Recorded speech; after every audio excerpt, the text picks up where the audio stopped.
এবাদত দুই রকম আছে। এক ধরনের এবাদত ফিক্সড করা, এই এবাদতগুলির মধ্যে কোনো কিছু নতুন করে ঢুকানোও যাবে না, বের করাও যাবে না। যেমন নামাজের ভিতরে আপনি চাইলে সূরা ফাতিহা বাদ করে দিতে পারবেন না। নামাজের ভিতরে চাইলে আপনি সুবহান রাব্বিয়াল আ'লা এটা বাদ করে দিতে পারবেন না, অথবা এখানে নতুন আরেকটা তাসবিহ ঢোকাতেও পারবেন না। তাশাহুদ, দুরূদ শরীফ, দোয়া মাসুরা ফিক্সড করা, এখানে নতুন কোনো কিছু ঢুকাইবার সুযোগ নাই, বাদ দেওয়ারও সুযোগ নাই।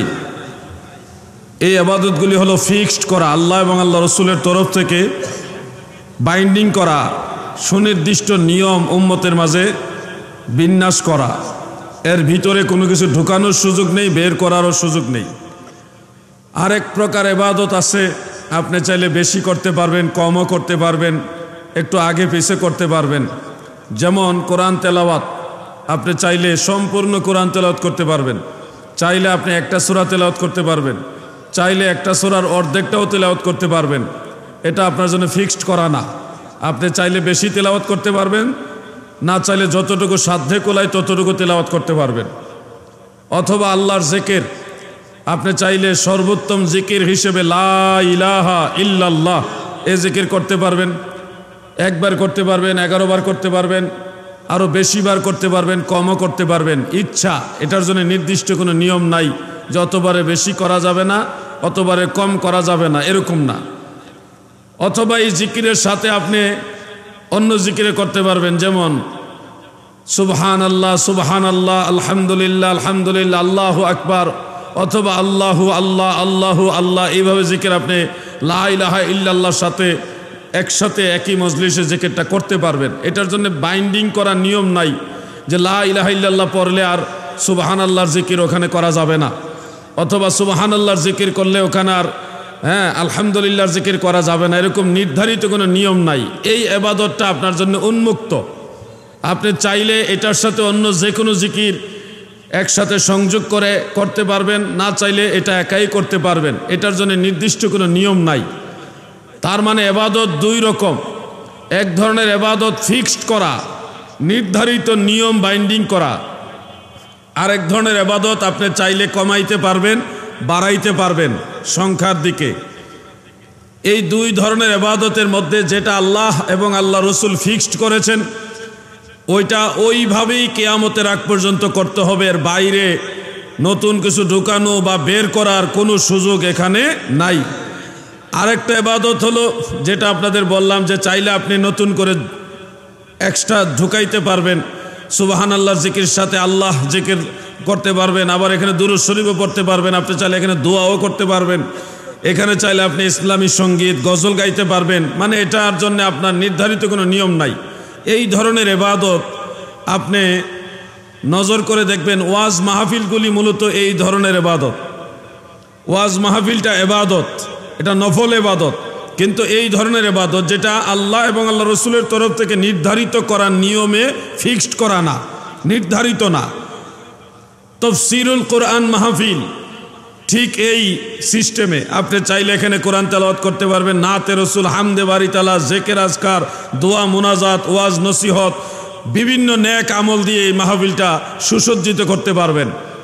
সিরাতুন নবী মাহফিল আপনি চাইলে এটাও দোয়া গজল দিয়ে, নাতে রসুল, হামদে বারি তালা, রসুলে পাকের শানমান, রসুলে পাকের বেলাদাত, রসুলে পাকের আখলাক মুবারক, বিভিন্ন ইবাদত একসাথে সমাহার করে আপনি সিরাতুন নবীর ব্যানারে মাহফিল করতে পারবেন। এটার জন্য নির্ধারিত নিয়ম নাই। আল্লাহ এবং আল্লাহ রসুলের পক্ষ থেকে বাইন্ডিং করে দেওয়া হয় নাই। আপনি চাইলে, আমি সহজে বিষয়টা বোঝানোর জন্য বলছি, আপনি চাইলে এই যে ফাতিহায়ে ইয়াজদাহুম অনুষ্ঠানটা করা হয়, এখানেও নির্ধারিত কিছু জিকির আজকার আছে। আল্লাহ তাআলার জিকির, আজকার, দোয়া, রসুল পাকের দুরূদ, এই সবগুলি ইবাদতের একটা রূপ একসাথে করা হয়েছে। এটা আশিকিন মুহিব্বিনরা করে থাকে। এটা হলো ঠিক ওই সিরাতুন নবী, মিলাদুন নবী, প্রচলিত মিলাদুন নবীর মাহফিলগুলোর কথা বলছি। সিরাতুন নবী, তাফসীরুল কোরআন মাহফিল, ওয়াজ মাহফিল, এইগুলি যেই সিস্টেমে যেই দলিলের আলোকে আমরা জায়েজ জানি ঠিক ওই সিস্টেমে ওই দলিলের আলোকে আপনারা ফাতিহা ইয়াজদাহুম এই অনুষ্ঠানটা জায়েজ মনে করবেন। কারণ এটা যেই দলিলে জায়েজ ওই দলিলে সিরাতুন নবী মাহফিলও জায়েজ, যেই দলিলে আপনার তাফসীরুল কোরআন মাহফিল জায়েজ ওই একই দলিলে আপনার ফাতিহা ইয়াজদাহুম জায়েজ। আমরা নিজেদের অনুষ্ঠান জায়েজ বানাইবার জন্যে একটা দলিল ব্যবহার করলাম, কিন্তু আমাদের প্রতিপক্ষ একটা অনুষ্ঠান করে এই কারণে তাকে এটা বিদআত বানাইতে হবে, এই গুরামি থেকে বের হয়ে আসতে হবে। কোরআন সুন্নাহর আদলে যা কিছু জায়েজ তা সবার জন্য জায়েজ, কোরআন সুন্নাহর আদলে যা কিছু নাজায়েজ তা সবার জন্য নাজায়েজ। প্রিয় ভাই আমার, বন্ধুরা আমার, আল্লাহর হাবিব রাহমাতুল্লিল আলামিনের জমানা থেকে পরবর্তীতে সলফে সালেহিন দুই ধরনের বিদআতের কথা বলেছেন। এক ধরনের বিদআত হলো জায়েজ, উম্মতের জন্য করণীয়, অনুসরণীয়। আরেক ধরনের বিদআত হলো বর্জনীয়, নাজায়েজ, এগুলি করা যাবে না। নবী করিম সাল্লাল্লাহু আলাইহি ওয়া আলিহি ওয়াসাল্লাম দুই ধরনের বিদআতের ইঙ্গিত দিয়েছেন। সহিহ মুসলিমে, সুনান ইবনে মাজাহ শরীফে, মুসনাদ ও বাজ্জারে, অন্যান্য কিতাবে আমার জানা মতে 5 জন সাহাবী থেকে হাদিস খানা বর্ণিত রয়েছে। قال رسول الله صلى الله عليه وسلم من سن في الإسلام سنة حسنة كان له أجر إلى آخر الحديث। আল্লাহর নবী বলেন, উম্মতেরা শোনো, ইসলাম ধর্মে যারা উত্তম কোন রীতি রেওয়াজ প্রচলন করবে ইহার জন্য তার সওয়াব রয়েছে, প্রতিদান রয়েছে। অর্থাৎ আপনি চাইলে ভালো কোন রীতি, ভালো কোন রেওয়াজ অনুসরণ করতে পারবেন। কোন মুজতাহিদ যদি অনেকগুলি ভালো আমলের সমাহারকে সুন্নতে হাসানা বলে ঘোষণা দিয়ে দেন, তখন এটা অনুসরণ পরবর্তী উম্মতের জন্য জায়েজ। এটা আমার দয়াল নবীর ওই হাদিস থেকে প্রমাণিত। সুবহানাল্লাহ। দুইজন একলে গইতে গেলে কেমন হইব? আইন তো এইখানে আরেকজন বসেন, মুরব্বী বসেন। এই হলো মাহফিল নষ্ট করার কায়দা। হয় বক্তা শুরু হওয়ার আগে ওনাদের খাওয়া দাওয়া করে নিবেন, নাহলে বক্তা শেষ হলে খাওয়াইবেন। মাঝখানে উঠাই নিয়ে ওয়াজের যে একটা কানেকশন, মানুষের সাথে একটা আমার বন্ধন তৈরি করতে একটা সময় লাগে। প্রত্যেকটা বক্তারই শ্রোতাদের মনোযোগ আকর্ষণ করতে একটু সময় লাগে। মাঝখানে 2টা লোক উঠে গেলে তখন ওই এটা কাট হয়ে যায়, আবার মনোযোগ আকর্ষণ করতে হয়। এই জন্যে এখানে আরেকজন বসান, বসবেন, আবার একটু পর আপনি উঠে যাবেন না, কিন্তু সময় নিয়ে বসেন। একদিনই তো মাহফিল হয়, একটু সময় নিয়ে বসেন। দরুদ শরীফ পড়ুন। আল্লাহুম্মা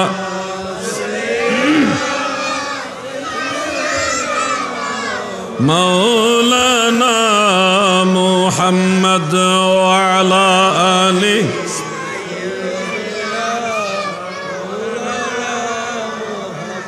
मेरा दिल फिदा हो बेज़ौक़े मोहम्मद, ना दिल से जुदा हो ये ज़ौक़े मोहम्मद। अल्लाहुम्मा सल्ले मरहबा मुहम्मद व अला आलि सय्यिदिना। আমি আলোচনাটা এইভাবে তুলে নিয়ে আসলাম, কারণ হলো অনেকেই ফাতিহা ইয়াজদাহুম এই অনুষ্ঠানগুলোকে, উরুস শরীফ এই অনুষ্ঠানগুলোকে বেদাত মনে করে, কোরআন সুন্নাহর বিরোধী মনে করে। এই জন্য আপনাদেরকে প্রথমেই কোরআন এবং সুন্নাহর আলোকে, ইসলামের দলিলের আলোকে এই অনুষ্ঠানগুলো যে বিদআত নয়, নাজাইজ নয়, সেটা বোঝানোর জন্য আমি আলোচনাটা এইভাবে নিয়ে আসছি। অনেকেই মনে করেন যে ইবাদত আল্লাহ এবং আল্লাহ রসুল যেভাবে যেটা করে গেছে ওইভাবেই করতে হবে, এর বাইরে কোনো কিছু করার চান্স নাই। এইভাবে অনেকে শর্ত জুড়ে দেন। তাদেরকে বোঝানোর জন্য বলেছি যে ইবাদত 2 রকম, একটা হলো ফিক্সড করা আর একটা ফিক্সড করা না। এই বিষয়গুলি বোঝানোর জন্যে, সবার জন্য সব ওয়াজ না। এখানে অনেক মায়ের সন্তান, তারা এক একজন এক এক মুভমেন্টে চলে, মন মানসিকতা এক একজনের এক এক রকম। আমার আলোচনাগুলি সবগুলি যে একজনের দরকার হবে তা না। 1-1.5 ঘন্টা 2 ঘন্টা যতটুকু আলোচনা করি, দেখা গেছে কিছুটা আপনার প্রয়োজন হবে আর কিছুটা আরেকজনের প্রয়োজন হবে। এইভাবে প্রত্যেকের কোনো না কোনো পয়েন্ট হয়তো কাজে আসবে। এই জন্যে মনোযোগ দিয়ে সবাই কথাগুলি শুনেন। আমাদের এই সমাজের সবচেয়ে বড় সমস্যা, বর্তমান প্রেক্ষাপটের সবচেয়ে বড় সমস্যা হলো, যারা মুফাসসিরে কোরআন দাবি করে বড় বড় আন্তর্জাতিক খ্যাতিসম্পন্ন ইসলামী চিন্তাবিদ হয়ে বড় বড় মঞ্চে বসে গেছে, তারা অনেকে জানে না কোন দলিলের আলোকে ফরজ সাব্যস্ত হয়, কোন দলিলের আলোকে ওয়াজিব সাব্যস্ত হয়, কোন দলিলের আলোকে সুন্নত সাব্যস্ত হয়, কোন দলিলের আলোকে মুস্তাহাব সাব্যস্ত হয়, কোন দলিলের আলোকে মাকরু সাব্যস্ত হয়, কোন দলিলের আলোকে হারাম সাব্যস্ত হয়। এই মূল নীতিগুলি অনেকেই জানে না, কিন্তু ওনারাও আন্তর্জাতিক মুফাসসিরে কোরআন। এই জন্য আমরা বড় বড় তথাকথিত ইসলামী চিন্তাবিদ যারা, তাদের বক্তব্যের দ্বারা অনেকেই বিভ্রান্ত হই, কারণ মূলনীতি সম্পর্কে জ্ঞান নাই। মূলনীতি সম্পর্কে যদি জ্ঞান না থাকে, তখন দেখা যাবে সাধারণ একটা বিষয়কে হারাম বানায় দিবে। একজনের জোশের ঠেলায়, রাগের ঠেলায়, আরেকজনের প্রতি ক্ষোভের ঠেলায় বলবে এটা হারাম। কিন্তু হারাম বলতে যে কি দলিল লাগে, এই উসুল তো তার জানা থাকতে হবে। ধরেন একজন বলে দিল মাইকে আজান দেওয়া হারাম, এখন সে যে বলে দিছে হারাম, এই হারাম কে বানাইছে? আল্লাহ বানাইছে হারাম, নাকি আল্লাহ রসুল হারাম বানাইছে? কে বানাইলো এই হারাম? এই উসুল যদি তার না জানা থাকে, তাহলে তো সে যে কোনো জিনিসকে হারাম বানাই দিবে। আপনারা শুধু এটুকু মনে রাখবেন, হালাল হারাম বানাইবার মালিক আল্লাহ এবং আল্লাহ রসুল। এছাড়া আর কেউ হালালও বানাইতে পারবে না, হারামও বানাইতে পারবে না। এই উসুলটা মনে রাখবেন। মা আহাল্লাল্লাহু ফাহুয়া হালালুন ওয়া মা হাররামাহু ফাহুয়া হারামুন। আল্লাহ যা হালাল করেছেন তা সবার জন্য হালাল, আল্লাহ যা হারাম করেছেন তা সবার জন্য হারাম। অনুরূপ আমার দয়াল নবীজিও যা হালাল বলেছেন তা হালাল, নবীজি যা হারাম করেছেন তা হারাম। হালাল হারাম বানাইবার মালিক আল্লাহ এবং আল্লাহর রসুল। এছাড়া কোনো মুজতাহিদ উনি ইজতিহাদের দ্বারা কিয়াসি মাসআলা দিয়েও কোনো বিষয়কে হারাম বলতে পারবেন না। মূলনীতি মনে রাখবেন। মাকরু সাব্যস্ত করতে হলে কি দলিল লাগে? ফতোয়ে বাহরুর রায়েকের মধ্যে উল্লেখ, কেউ যদি মাকরু দুই প্রকার মনে রাখবেন।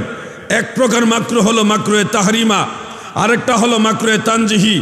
একটা ছোট মাকরু আর একটা বড় মাকরু, মানে হারামের কাছাকাছি মাকরু।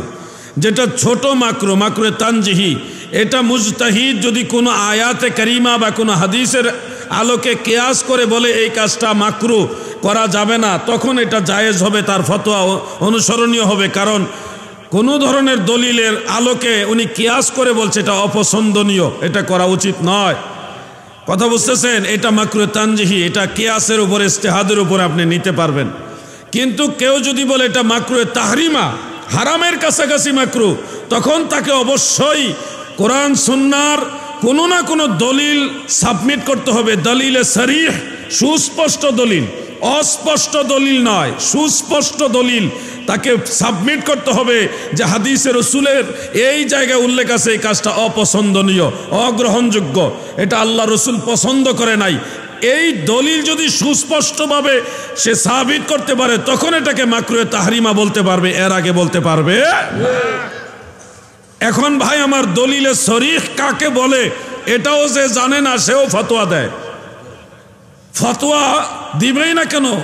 আগে 4-5 গ্রাম খুঁজে একজন বড় আলেম পাওয়া মুশকিল হয়ে যেত, কিন্তু এখন প্রত্যেক গ্রামে কয়েকজন বড় বড় ডিগ্রিধারী আলেম আছে, থাকলেও আগের মতো আলেম নাই। আল্লামা রুহুল আমিন বসিরহাটি রহমতুল্লাহ আলাইহে 18,000 হাদিস মুখস্থ জানতেন। কত হাজার? 18,000 হাদিস মুখস্থ জানতেন উনি। এখন আপনারা সারা বাংলাদেশ খুঁজেও দেখবেন 18,000 হাদিস মুখস্থ জানে একজনও পাওয়া যাবে না। তাহলে আগের আলেমরা আমাদের চেয়ে অনেক গুণে বেশি জ্ঞানী ছিল। এখন আলেমের সংখ্যা বেড়েছে, কিন্তু ইলিমের সংখ্যা বাড়ে নাই। ডিগ্রি বাড়ছে, কোয়ান্টিটি বাড়ছে, কোয়ালিটি বাড়ে নাই। কোয়ালিটি বড় লেবাস, সুন্দর দাড়ি, সুন্দর চেহারা, সুন্দর পাগড়ি, টুপি আর সুন্দর ভাষার নাম ইলিম না রে ভাই। ইলিম আলাদা জিনিস, ওটা আল্লাহর নূর। যে বেশি ইংরেজি জানে সে বড় আলেম, এটা ভাববেন না। যে যত বেশি আল্লাহ এবং আল্লাহ রসুলকে ভালোবাসে, আল্লাহকে যত বেশি ভয় করে, নবীর তরিকা যত যত্নের সাথে মানে, সে তত বড় আলেম। সুবহানাল্লাহ। জানার নাম আলেম না, মানার নাম আলেম। আপনি জানেন পাহাড় সম পরিমাণ, কিন্তু মানেন না, আপনি আল্লাহর কাছে আলেম না। আল্লাহ বলেন ইন্নামা ইয়াখশাল্লাহা মিন ইবাদিহিল উলামা, আমার বান্দাদের মধ্যে যারা আমি আল্লাহকে ভয় করে গো, তারাই হলো আলেম। আলেমরা আল্লাহ তাআলাকে সবচেয়ে বেশি ভয় করে। অতএব মনে রাখবেন, দাওরায়ে হাদিস ক্লাস করেছেন, আপনি ফিকহ শাস্ত্র নিয়ে পড়েছেন, আলিয়া মাদ্রাসার কামিলে হাদিস তাফসীর ফিকহ আদব সবই কমপ্লিট করেছেন, কিন্তু আমলের বেলায় আপনি আল্লাহকে ভয় পান না। আপনার আরো অনেক ডিগ্রি আছে, আপনি এমফিল করেছেন, পিএইচডি করেছেন, কিন্তু আমলের বেলায় আপনি আল্লাহকে ভয় পান না। শোনো হে ভাই আমার, তোমার 1 কেজি ওজনের সার্টিফিকেটও যদি থাকে, তুমি আল্লাহর দরবারে আলেম হইতে পারবে না যতক্ষণ না মহান আল্লাহ তাআলাকে ভয় না করবা। আলেম হওয়ার জন্য শর্ত হলো আল্লাহকে ভয় করতে হবে, আল্লাহকে ভয় করতে হবে। শোনো ভাই আমার, এই জমানাটা হলো ফিতনার জমানা। এই জমানায় ওয়াজ করাও একটা মানে কঠিন কাজ। মানুষকে ধর্ম শিক্ষা দিবেন, এই জিনিসটাও একটা কঠিন কাজ। ফিতনা চতুর্দিকে গ্রাস করে রেখেছে। কারণ এখানে যারা আছেন প্রত্যেকেই কোনো না কোনো মায়ের সন্তান হিসেবে দেখা গেছে এক একজন এক একটা মত নিয়ে চলতেছেন, কিন্তু আমাদের উচিত ছিল যে আমরা আমাদের মতের উপরে চলবো না, আমরা আহলে সুন্নাহ ওয়াল জামাআতের সুন্নি জামাতের মতের উপরে চলবো, এবং ওইখানে নিঃশর্তে চলা উচিত। এখানে কোনো কন্ডিশন চলবে না যে আমার পীরের সাথে মিললে আমি সুন্নি জামাতের এটা মানবো, আমার পীরের সাথে না মিললে মানবো না। এই চিন্তা মাথা থেকে বের করতে হবে। কোনো পীর সাহেবেরও কোনো বক্তব্য, কোনো কাজ, আমল যদি সলফে সালিহিনের সাথে সাংঘর্ষিক হয়, আহলে সুন্নাত ওয়াল জামাতের আইম্মায়ে কেরামের সাথে কোনো রকম একটু সাংঘর্ষিক হয়, ওই পীর সাহেবের উচিত তার এই কাজটা বর্জন করে পূর্বসূরি ইমামদেরকে অনুসরণ করা। কিন্তু এই জায়গাটা কি অনেকে করবে না, করবে না। এখানে গিয়ে আমরা কিন্তু সুন্নিদের মধ্যে অনেক ডিভাইডেশন হয়ে গেছে, যার যার পীরকে প্রাধান্য দিতে যায়। অথচ আমাদের উচিত ছিল পীর মাশায়েখরা সহ আমরা সবাই নিঃশর্তে আহলে সুন্নাত ওয়াল জামাতের আকীদা এবং যে মানহাজ, ওটাকে প্রাধান্য দেওয়া, এটাকে মানা। ভাই বন্ধুরা আমার, দিলের কান লাগায় শুনবেন। ফিতনার যুগে আপনাদেরকে আরেকটা কথা বলে রাখি, এই কথাগুলি হয়তো আপনাদের সবার কাজে নাও লাগতে পারে, তবে কিছু মানুষের কাজে লাগবে। এই ফিতনার যুগে আপনারা যদি ঈমান বাঁচাইতে চান, ঈমান নিয়ে যদি সঠিক পথে চলতে চান, তাহলে আপনাদেরকে কথা কম বলতে হবে, এবং যেখানে ধর্মীয় দাঙ্গা লাগা, ধর্মীয় মতভেদের জায়গা, ওই জায়গা থেকে নিজেদেরকে দূরে সরাইতে হবে। যদি সেটা মসজিদও হয়, কথা বুঝতেছেন? কথা কম বলতে হবে, নিজেদেরকে আলাদাভাবে একা একা রাখার চেষ্টা করতে হবে। যেই জায়গায় গেলে আপনার ঈমান আমলের মধ্যে ফিতনা প্রবেশ করার সম্ভাবনা আছে, এই জায়গাগুলি থেকে নিজেকে দূরে সরে রাখতে হবে। যদি সেটা মসজিদও হয়, যেখানে নামাজ পড়তে গেলে একটা ফিতনা হইতে পারে, ওখান থেকে দূরে থাকতে হবে, অন্য মসজিদে যাবেন। এই জমানার জন্য এই বিধান, এটা আমার বানানো বিধান না, রাসূল পাকের হাদিস। দয়াল নবীজি বলছে, একটা সময় আসবে আমার উম্মতেরা তারা একজন আরেকজনের কাছে নিরাপদ থাকবে না, একে অপরের উপর আঘাত করবে, সে জানবে না কেন তাকে আঘাত করতেছে, এবং যে আঘাতপ্রাপ্ত হচ্ছে সেও জানবে না কেন তাকে আঘাত করা হচ্ছে। নবী করিম সাল্লাল্লাহু আলাইহি ওয়াসাল্লাম বলেছেন, প্রতিবেশীর কাছে নিরাপদ থাকবে না, জান মাল একজন আরেকজনের কাছে নিরাপদ থাকবে না। সেই সময় এমন অবস্থা হবে, দয়াল নবীজি বলেছেন, মানুষের জবানে কোরআন থাকবে কিন্তু কালবের মধ্যে কোরআন থাকবে না। যারা নামাজ পড়বে কিন্তু নামাজের যে মূল তাসির এটা থাকবে না, শুধুমাত্র মানুষকে দেখানোর জন্য নামাজ আদায় করবে। তারা তেলাওয়াত করবে, রোজা রাখবে, তারা হজ করবে, যাকাত দিবে, সব আমল করবে, এগুলি হবে লৌকিকতার জন্য, মানুষকে দেখানোর জন্যে। অরিজিনালি আল্লাহর সন্তুষ্টির জন্য আমল কমে যাবে। এই সময়ে আল্লাহর হাবিব ভবিষ্যৎবাণী করতেছেন, তোমরা ওই সময় নিজেদেরকে ঘরের মধ্যে আবদ্ধ রাখবে এবং জবানকে লাগাম টেনে দিবে। ঘরের মধ্যে আবদ্ধ রাখবে, জবানকে লাগাম টেনে দিবে। ও যুবক ভাইয়েরা আমার, বিশেষ করে সুন্নি জামাতের যুবক যারা আছেন, আপনারা মনে রাখবেন, যারা সুন্নিদেরকে কথায় কথায় বিদআতি বলে তাদের উদ্দেশ্যে এই কথাগুলো, এবং আমাদের সুন্নি যুবকরাও শুনেন। গতকাল ওই আলোচনাটা আমি এক মাহফিলে করেছিলাম, গত পরশুদিন ওই মৌকারা দরবার শরীফে। মনে রাখবেন, আমরা সুন্নিরা যখন কোন একটা আমল করি তখন একটা মহল বলে এরা বেদাতি, মিলাদ পড়তেছে বেদাত করতেছে, উরুস করতেছে বেদাত করতেছে, ফাতিহা ইয়াজদাহম করতেছে বেদাত করতেছে, এই ধরনের অভিযোগ ট্যাগ আপনাদের নামের সাথে লাগাই দিবে। এরা মিলাদ পড়ে বিদাতি, মুনাজাত করে বিদাতি, মাজার জিয়ারত করে বিদাতি, এই ধরনের অভিযোগ লাগাই দিবে আপনাদেরকে। যে অভিযোগটা দিবে 1450 বছর আগে প্রিয় নবীজি বলেছেন, সায়াকুনু ফি আখিরিজ জামানে আকওয়ামুন, শেষ জামানে এমন কিছু দল বের হবে, একটা দল না অনেকগুলো দল বের হবে। দয়াল নবীজি বলেন যে তাদের অবস্থাটা এরকম হবে, ওয়া সুন্নাতু ফীহিম বিদআতুন ওয়াল বিদআতু ফীহিম সুন্নাতুন, অর্থাৎ যেই কাজগুলি রসুলের দরবারে সুন্নত হিসেবে গ্রহণযোগ্য, এই সুন্নত আমলকে তারা বলবে বিদআত। আর যেই কাজটা আল্লাহ রসুলের দরবারে বিদআত হিসেবে সাব্যস্ত, এই কাজটাকে তারা মনে করবে সুন্নত। নবীজির হাদিস তাবারানীর মুআজামুল আওসাতের মধ্যে উল্লেখ। আপনি বাস্তবতা দেখেন, আমরা মুনাজাত করলে আমরা হয় বিদআতি, আমাদেরকে বিদআতে ট্যাগ দেয়। আমরা মাজার জিয়ারত করলে আমাদেরকে বানায় বিদআতি, আমাদেরকে বিদআতের ট্যাগ লাগায়। আমরা মিলাদ পড়লে আমাদেরকে বলে বিদআতি, সিন্নি খাওয়াইলে কয় বিদআতি, উরুস করলে কয় বিদআতি, এই ফাতিহা ইয়াজদাহম করলে বলে বিদআতি, ট্যাগ লাগাইতেছে।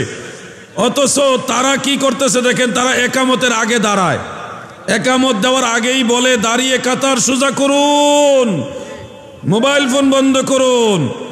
দেখেন, একামতের আগে দাঁড়িয়ে কাতার সোজা করুন এই ঘোষণা দেওয়াটা সুন্নাহ বিরোধী, এটা প্রকাশ্য বিদআত। বরং একামত শেষ হইলে ইমাম সাহেব বলবে দাঁড়িয়ে কাতার সোজা করুন, ডানে বামে দেখে কাতার সোজা করুন, যেটা মক্কা শরীফ মদিনা শরীফে এখনো বলে। একামত শেষ হলে ইমাম সাহেবরা এখনো বলে, সফু সফু ফাকুম আরবিতে বলে বিভিন্ন আলফাজে। একামত শেষ হইলে বলে, এটা নবীর সুন্নত, সাহাবাই কেরামের সুন্নত। একামত শেষ হইলে বলবে দাঁড়িয়ে কাতার সোজা করুন। আর এই সুন্নতের খবর নাই, তারা নিজেরা আবিষ্কার করেছে, মাসালা বানাইছে, একামতের আগেই বলে দাঁড়ায় কাতার সোজা করেন। এই হইলো তারা নিজেরা বিদআতের সাথে সম্পৃক্ত হয়ে যেই কাজ মুনাজাত আর দুআউ হুয়াল ইবাদা, দোয়া করা ইবাদত, সেই দোয়াকে তারা বানাইছে বিদআত, বিদআতকে বানাইছে সুন্নত, আর সুন্নতকে বানাইছে বিদআত। এই হইলো খারিজিদের আলামত। নারে তাকবীর, নারে রিসালাত, নারে গাউসিয়া। মাইকটা ঠিক করেন, গলা টানতেছে। এই আরেকটা উদাহরণ দিয়ে আমি দিব কি, ঘুমাই রয়েছেন নি আপনারা? খুব মনোযোগ দিয়ে কথাগুলো শুনবেন। যেই কাজগুলি অরিজিনালি বিদআত নয়, এটাকে তারা বিদআত বানায়, আর যেটা মূলত বিদআত এটারে তারা বানাইছে সুন্নাত। কোথায় যাবেন আপনি? খুব মনোযোগ দিয়ে কথাগুলো শুনবেন।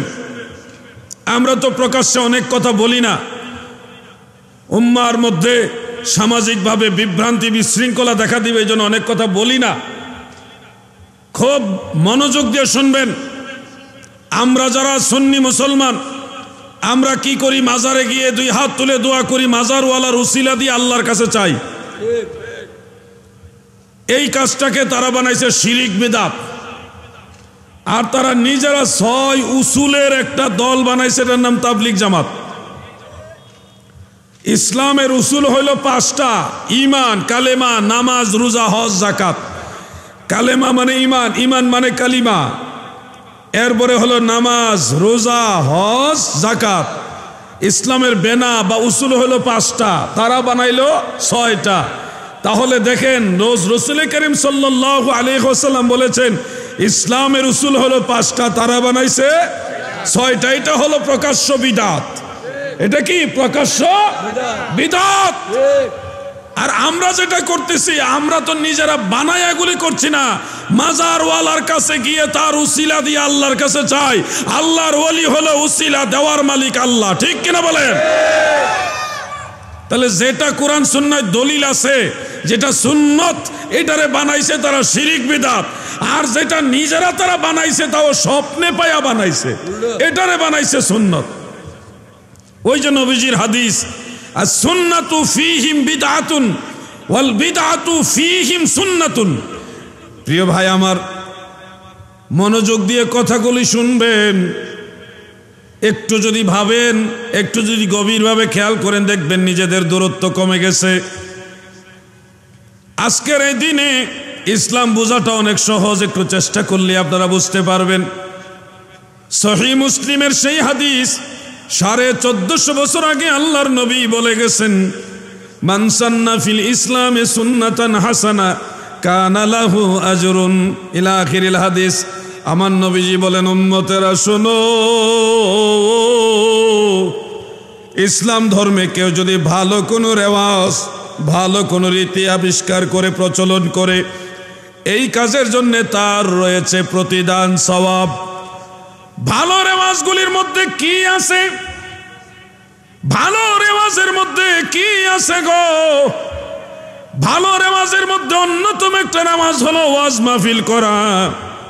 প্রচলিত নিয়মে যে ওয়াজ মাহফিল হয়, এই নিয়মে ওয়াজের রেওয়াজ নবীজির জামানায়, সাহাবীদের জামানায় ছিল না। ওনারা কেউ গাছের ডালের নিচে বসে, কেউ মসজিদের বারান্দায় বসে, কেউ উঁচু টিলার পাদদেশে বসে, যেখানে সুবিধা পেয়েছে ওইখানে মানুষকে দিন বুঝাইছে, ইমান ইসলাম বুঝাইছে, কোরআন হাদিস বুঝাইছে। কিন্তু এই সিস্টেমে এই ওয়াজের রেওয়াজ নবীজির জামানায়, সাহাবীদের জামানায় ছিল না। যদিও এই রেওয়াজটা, এই সিস্টেমটা অনেক পরে প্রচলন হয়েছে, কিন্তু এই রেওয়াজটা, এটা ইসলাম প্রচারের জন্যে, দিন তালিম দেওয়ার জন্যে সহায়ক বিদায়। এই রেওয়াজটা বিদাত নয়, এটা সুন্নতে হাসানা। এটা হলো ভালো রেওয়াজ, এটা আপনি প্রচলন করলে সওয়াব পাবেন। যত বেশি প্রচলন করবেন তত বেশি এটার নেকি পাবেন। কারণ এই রেওয়াজ দ্বারা ইসলামের ক্ষতি হয় না, ইসলামের প্রচার হয়।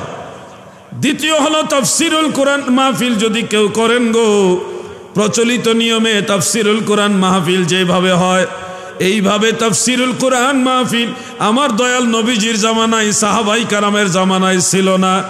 এটা যদিও অনেক পরে আবিষ্কৃত হয়েছে, কিন্তু এই রেওয়াজটা, এই সিস্টেমটা, এটা ইসলাম এবং কোরআন সুন্নাহ প্রচারের জন্য সহায়ক। এই জন্য এটা সুন্নতে হাসানা, এটাকে বিদআত বলা যাবে না। ঠিক তেমনি ভাবে সিরাতুন নবী মাহফিল, অনুরূপ ভাবে প্রচলিত ঈদে মিলাদুন নবীর মাহফিল, একই সিস্টেম, এটা সুন্নতে হাসানা। মূল কাজটা সুন্নত, আর প্রচলিত রূপটা হলো সুন্নতে হাসানা। কথাগুলি কি কঠিন লাগতেছে আপনাদের? কিছুদিন আগে চাঁদপুরের হাজীগঞ্জে একটা উরুস উপলক্ষ করে দাওয়াতের উদ্দেশ্যে একটা ঘরোয়া মজলিসে মাহফিল হচ্ছিল। সেখানে কিছু যুবক এবং 1-2 জন আলেম তারা গিয়ে মাহফিলটা বন্ধ করে দিয়েছে, কারণ এটা উরুসের দাওয়াতের মাহফিল। তারা দাবি করেছে যে উরুস করা যাবে না। আজকের মাহফিলটা তো খাজা গরিবে নওয়াজের উরুস উপলক্ষে। এই জন্যে আমি আপনাদেরকে আনুষঙ্গিক বিধায় কথাটা তুলে ধরছি। উরুস করা যাবে না, কারণ উরুস বেদাত। উরুস নবীজির জামানায়, সাহাবীদের জামানায় ছিল না, এটা করা যাবে না, বেদাত। এই হলো এটা তাদের দাবি। আমি আপনাদেরকে একটু বুঝাইয়ে দেই যে উরুস শব্দটার অর্থ কি, বা উরুস কাকে বলে। এই উরুস শব্দটা আসছে হাদিস থেকে, তিরমিজি শরীফের হাদিস। আমার দয়াল নবীজি কবরের মুনকার নাকিরের সওয়াল জবাব এই বিষয়ে বলেই, যারা কবরের সওয়ালের জবাব দিতে পারবে তাদের উদ্দেশ্যে বলেছেন, ফেরেশতারা কবরের মধ্যে বলবে, নাম কা নৌমাতিল আরুস, দুলহা দুলহানির নেই ঘুমিয়ে যাও, তোমার এই ঘুম তোমার মাশুক ছাড়া কেউ ভাঙাতে পারবে না। সুবহানাল্লাহ বলে। এই হাদিস থেকে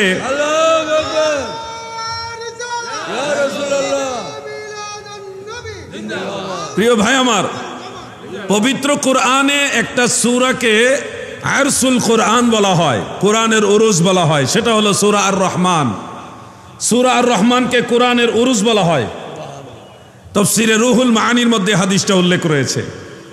খুব মনোযোগ দিয়ে শুনবেন। আরুস এই শব্দটা আরবি, রাসূল পাকের হাদিস শরীফ থেকে এই শব্দটা এসছে। লুগাতের কিতাবে বিভিন্ন লুগাতে, মানে লুগাত মানে ডিকশনারি, সেখানে আরবি টু আরবি যে ডিকশনারি আছে সেখানে আপনারা দেখবেন অনেক অর্থ এসেছে। উরুস শব্দের একটা অর্থ হলো ফুল সজ্জা বাসর ঘর, এই অর্থটাই ওয়াহাবিরা বেশি ব্যবহার করে। কিন্তু উরুস শব্দের আরেকটা অর্থ হলো আশেক ও মাশুকের মিলন ইন্তেকালের মাধ্যমে। আশেক হলো আল্লাহর ওলি, মাশুক হলো আমার আল্লাহ। ইন্তেকালের মাধ্যমে আল্লাহর ওলি যেই দিন আল্লাহর সাথে মিলিত হয়েছেন কুরবিয়তের নজরে, সেই দিবসটাকে বলা হয় উরুস, মানে আশেক মাশুকের মিলনের দিবস। এই অর্থটা আমাদের ওয়াহাবি ভাই সাহেব যারা আছে ওনারা বলে না, নাকি জানেই না, আল্লাহই জানে। আশেক এবং মাশুকের যে মিলন ইন্তেকালের মাধ্যমে, ওই দিনটাকেও বলা হয় আরুস। ওনাদের নজরে শুধু খারাপ দিকটাই সবসময় লাভ মারা ওঠে, ভালো দিকটা লাভ দিয়ে ওঠে না। যার ভিতরে যা ফাল দিয়ে ওঠে তা। প্রিয় ভাই আমার, আমরা সুন্নি মুসলমান উরুস করি। উরুসের যে অর্থটা আল্লাহর ওলির সাথে যায় ওই অর্থে আমরা উরুস করি।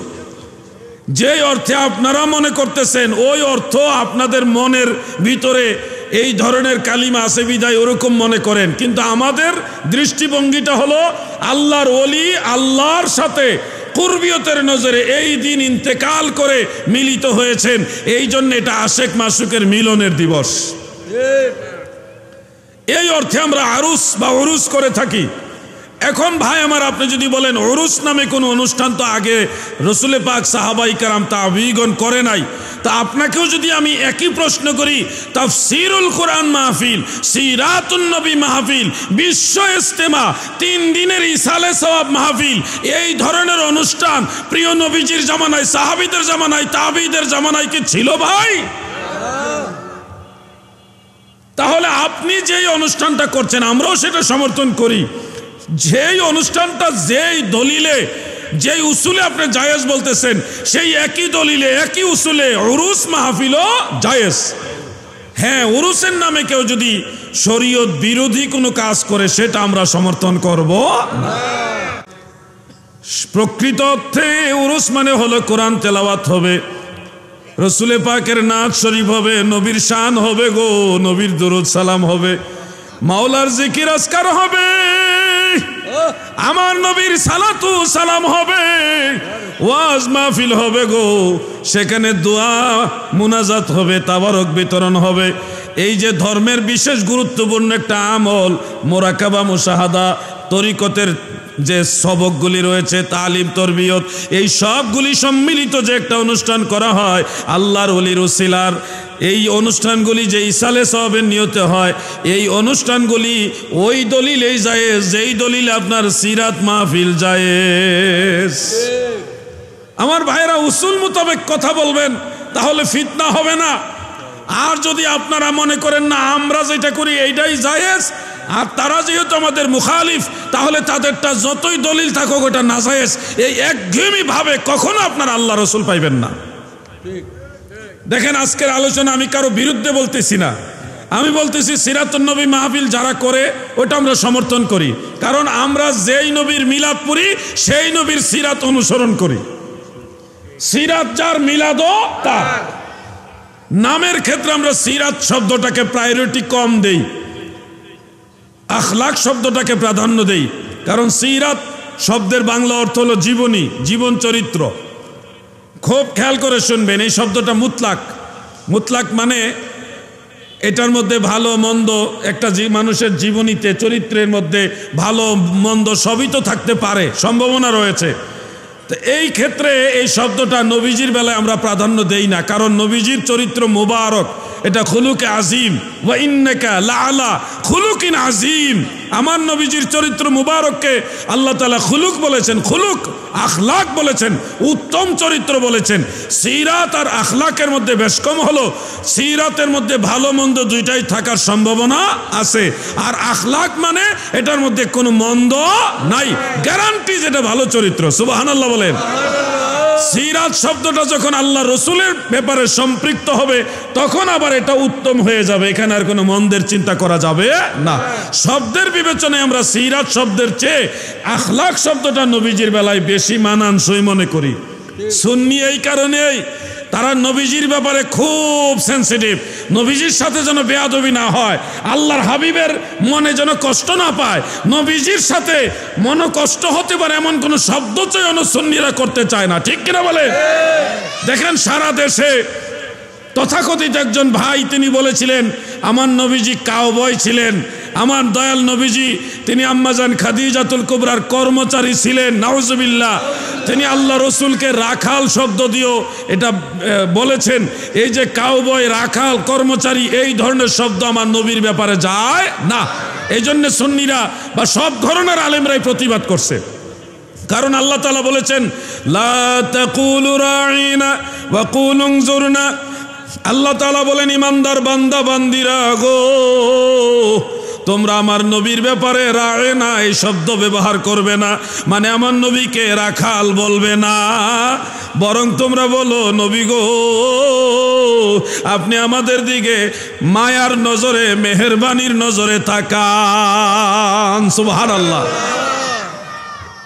রাখাল জিনিসটা মন্দ না, রাখাল একটা সম্মানিত পেশা, কোনো পেশাকে খারাপ নজরে দেখার শিক্ষা ইসলাম দেয়নি, কিন্তু এখানে নবীজির ক্ষেত্রে রায়না শব্দটা ব্যবহার করা নিষেধ এসছে। এই কারণেই ইহুদিরা আমার নবীজিকে এনকার করার উদ্দেশ্যে রায়না শব্দটা বলতো, যেহেতু ইহুদিরা নবীজিকে এনকার করার জন্য এই শব্দটা ব্যবহার করতো, এই জন্য আল্লাহ তাআলা চায় না এই শব্দটা কিয়ামত পর্যন্ত নবীর ব্যাপারে কেউ যেন ব্যবহার করে, এটা চায় না আল্লাহ, একেবারে সিলগালা করে দিয়েছে, এই শব্দ নবীর ব্যাপারে চলবে না।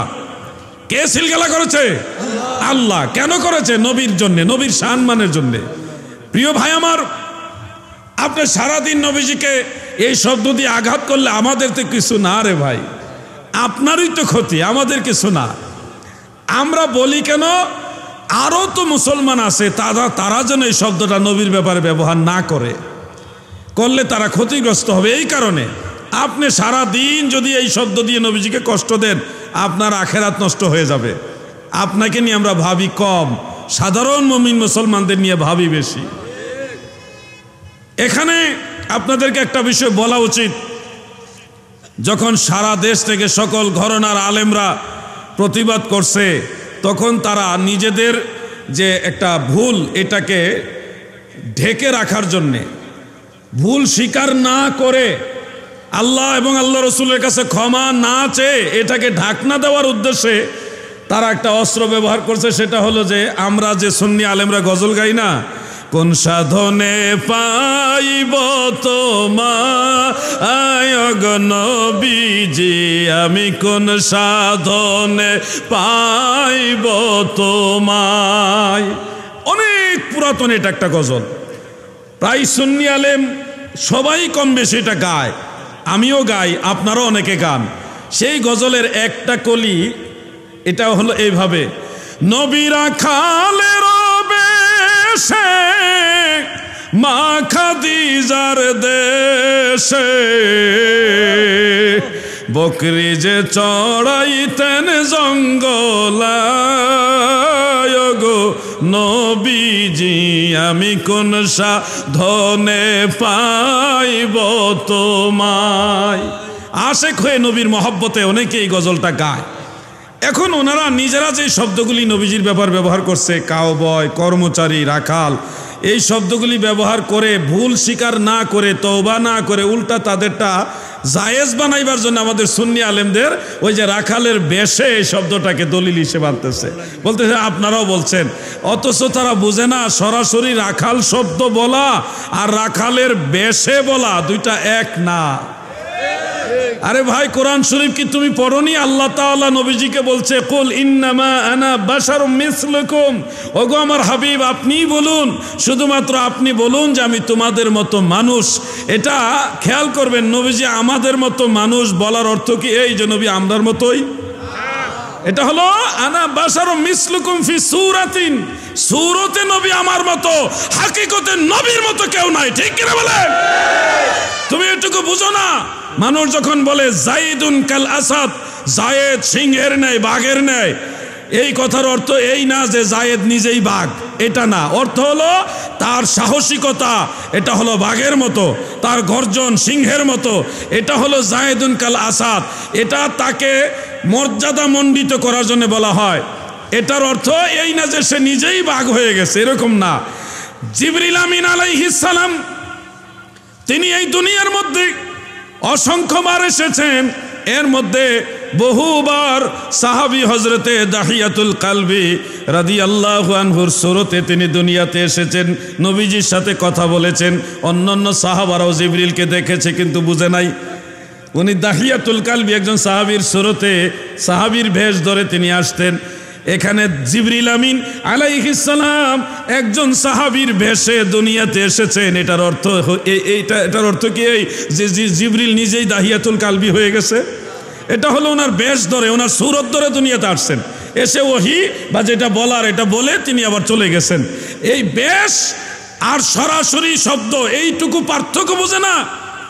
আমার নবী করিম দয়াল নবী রাসূল আকরাম সাল্লাল্লাহু আলাইহি ওয়াসাল্লাম তিনি মা খাদিজাতুল কুবরা রাদিয়াল্লাহু তাআলা আনহার ভেড়া বকরিগুলিকে দেখাশোনা করতেন, তাদেরকে সোহবত দিয়েছেন, এবং এই পশুগুলো পর্যন্ত আল্লাহর হাবিবের বরকতে মর্যাদা মণ্ডিত হয়েছে। সুবহানাল্লাহ বলেন।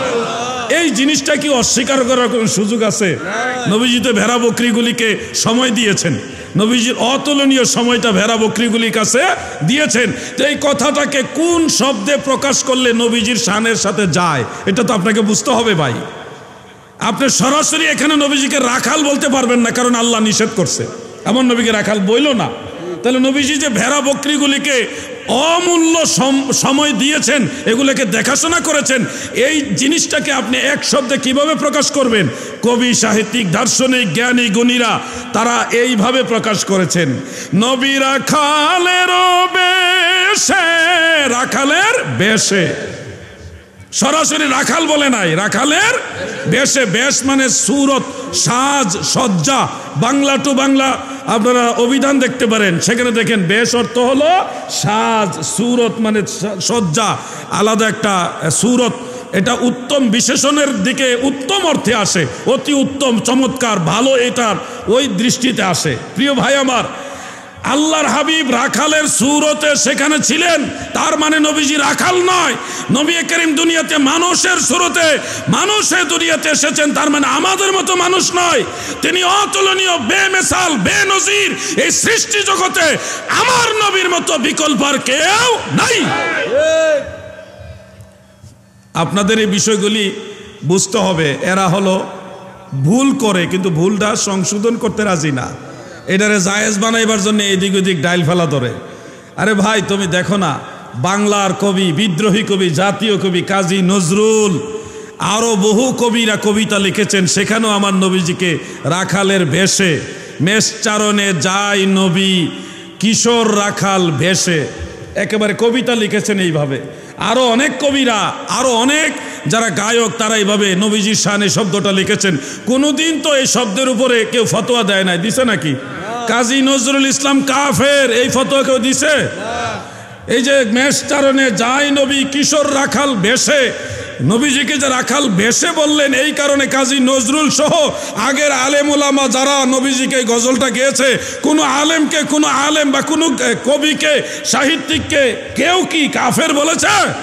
বরং যুগে যুগে সবাই এটা এইভাবে ব্যবহার করে আসছে। তার মানে এটা স্বীকৃত যে নবীজিকে রাখাল বলা যাবে না, কিন্তু নবীজির তাজিম, সম্মানের দিকে খেয়াল করে রাখালের বেশে বলা যাবে। এরা জীবনও ভুল স্বীকার করবে না, জীবনও ভুল স্বীকার করবে না। ওই যে আল্লাহ তাআলা বলেছেন, ফি কুলুবিহিম মারাদুন ফাযাদাহুমুল্লাহু মারাদা, তাদের কালবের মধ্যে রয়েছে বেমার, এই বেমার এমন যে আল্লাহ তাদের বেমার আরো বাড়ায় দেয়, এরা কখনো ভুল স্বীকার করে না। আমার এই যে গজলটা, এটা তো আমার নিজের লেখাও না। কোন গজলটা? নবী রাখালের বেশে মা খাদিজার দেশে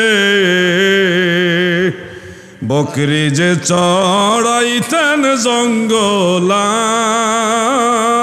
গো নবীজি, কোন সাধনে পাইব তোমায়। এই যে গজলটা, এটা তো আমার লেখা না। কে লেখছে, কত বছর আগে লেখছে কেউ জানেও না। যুগে যুগে যুগে যুগে মানুষ এটা গাইতেছে। নবীর মহব্বত আসে না এটার ভিতরে? নবীর প্রেম আসে না? নবীর ওই সমস্ত মুজিজা দেখে বিবি খাদিজা, জীবন যৌবন সপে দিলেন পায় গো নবীজি, আমি কোন সাধনে পাইব তোমায়। কত মহব্বতের গজল এটা। বনের যত পশুগণ ভক্তি করত পাক চরণ, পাখি এসে বাতাস দিত গায় গো নবীজি, কোন সাধনে পাইব তোমায়। কত প্রেমের ভাষা। আমাকে যখন একজন জিজ্ঞাসা করেছিল যে রাখালের বেশে এটা আসলে কি কুফরি কিনা, আমি বললাম আমার যতটুকু জ্ঞান আছে আল্লাহ পাকের দয়ায়, এবং আমি বেশ কয়েকজন আলেমের সাথে আলোচনা করেছি যে রাখালের বেশে শব্দটা কি ইসলামী শরিয়ার দৃষ্টিতে নবীজির ব্যাপারে আপত্তিকর কিনা। কেউ বলে নাই যে এটা আপত্তিকর। যারা মুহাক্কিক আলেম, আমি কয়েকজনে জিজ্ঞাসা করেছি, যতটুকু আল্লাহ পাক আমাকে লেখাপড়া করার তৌফিক দিয়েছে সেই আলোকে নিরপেক্ষভাবে বলেছি, তারা যদিও সরাসরি নবীজিকে শব্দ দিয়ে আঘাত করার পরও ভুল স্বীকার করতে রাজি না। আমি রাখালের বেশে এটা আমার প্রয়োগ করার শব্দ না, আগের যুগের আলেমরা গেছে। এরপর আমি আলেমদের জিজ্ঞাসা করেছি, বাই চান্স আমার নবী যদি কষ্ট পায় তাহলে আমার জিন্দিগি বরবাদ। আমার নবী ছাড়া তো আমাদের কেউ নাই। এই জন্য বলছি, কেউ যদি কোরআন সুন্নাহর সরিহ নস দিয়ে দলিল দিয়ে উসুলের আলোকে প্রমাণ করে যে নবীজিকে রাখালের বেশে বলাটা এটা কুফরি, তাহলে আমরা 1000 বার তওবা করব। নবীর জন্য আমরা তওবা করব না, কার জন্য করব? কিন্তু আপনি যদি উসুলের দলিল ছাড়া, কোরআন সুন্নাহ থেকে কোনো সুস্পষ্ট দলিল ছাড়াই বলেন এটা কুফরি, পাইকারি তো ভাই ফতোয়া চলে না। এটা পাইকারি মার্কেট না যে আপনি বললেই এটা কুফরি হয়ে যাবে। কুফরি সাব্যস্ত করতে দলিল লাগে, সুস্পষ্ট দলিলে কাতিবা অকথ্যভাবে কুফরি প্রমাণ হওয়া লাগে। আল্লাহ তাআলা এই ভাইদের বুঝার তৌফিক দেন, বলেন আমিন। সবাই বলেন আমিন। এই লোকগুলি হলো শেষ জামানার খারিজি। তারা ভুল করবে কিন্তু ভুল স্বীকার করতে রাজি না। আজকে এই চট্টগ্রামে আসার পথে দেখলাম এটার পক্ষে সাফাই গাইতে গিয়ে রফিকুল্লাহ আফসারি নামক একজন বক্তা আছে। সে বলতেছে, আরো কড়া করে বলতেছে যে আমার নবীজিকে মিজান আজহারি যে রাখাল বলছে, কাউবয় বলছে, এটা ঠিকই বলছে। আর আমাদেরকে যারা আমরা এটা প্রতিবাদ করছি যে নবীজিকে রাখাল শব্দ ব্যবহার করা যাবে না, নবীজিকে কাউবয় বলা যাবে না, আমাদেরকে সে অ্যাটাক করে বলতেছে এরা মূর্খ, এরা ইংরেজি বুঝে না, আমরা বুঝি না। নবীজিকে কাউবয় বললে আমরা এটা বুঝি না। পৃথিবীর সমস্ত ইংলিশ হলো তারাই জানে, আর কেউ জানে না। আমাদের মানে রফিকুল্লাহ আফসারি সাহেবের ভাষায় আমি বলতেছি, আমি নাম নিয়ে সাধারণত কারো কথা বলি না, কিন্তু আজকে এটা বলতে হবে মানুষের ঈমান বাঁচাইবার জন্যে। সে বলতেছে আমাদের ঈমানের ধারক বাহক হলো মিজান আজহারি সাহেব। নাউজুবিল্লাহ, ঈমানের ধারক বাহক কোন বক্তা হইতে পারে? এই বক্তব্যটা আমার কাছে আছে, কোন যুবক ভাই চাইলে আমি লিঙ্ক দিয়ে দিব, আমার সাথে যোগাযোগ করবেন। আমার কাছে আছে এবং আমাদের আশিকুজ্জামান কুষ্টিয়া তার কাছেও আছে, আমি লিঙ্ক দিয়ে দিব। ঈমানের ধারক বাহক তারা মনে করে একজন বক্তাকে। এগুলি তো সীমা লঙ্ঘন। হে যুবক ভাইরা, আমরা কোন ব্যক্তির বিরুদ্ধে না, আমাদের ঈমানের ধারক বাহক কোন বক্তা না, আমাদের ঈমান হলো মদিনাওয়ালা, ঠিক কিনা বলে?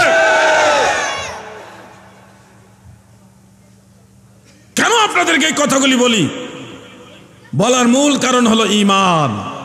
ঈমান এমন জিনিস, মনে রেখো হে চট্টগ্রামের মুমিন মুসলমান, হে বাংলার মুমিন মুসলমান, মনে রেখো জান গেলে জান পাওয়া যাবে, কিন্তু ঈমান গেলে ঈমান পাওয়া যাবে না। হয়তো ভাবতেছেন জান গেলে জান পাওয়া যায় কিভাবে? তুমি যদি ঈমানের জন্য জান দিয়া দাও, তুমি মরার পরে কবরের মধ্যে জান ফিরে পাইবা। কিন্তু যদি ঈমান হারাইয়া মরো, আর ঈমান ফিরে পাবে না। তোমার জান গেলে জান পাইবা, কিন্তু ঈমান হারাইয়া মরলে ঈমান আর পাইবা না। ঈমান ও মুহাব্বত আমার নবী মুস্তাফার গো, খাকে গলি মদিনার শতত বিছানা মোরো, বালাখানা হইল মোরো গলি মদিনার গো। ঈমান ও মুহাব্বত আমার নবী মুস্তাফার গো। আল্লাহুম্মা সাল্লি আলা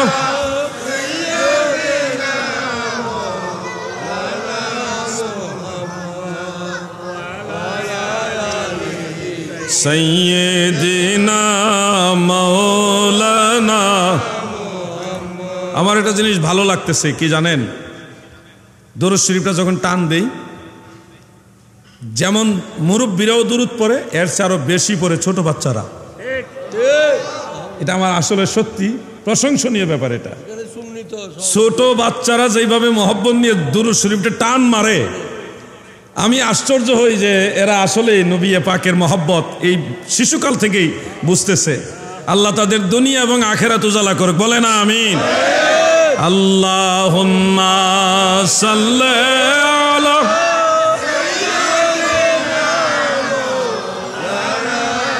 মুহাম্মাদ ওয়া আলা আলি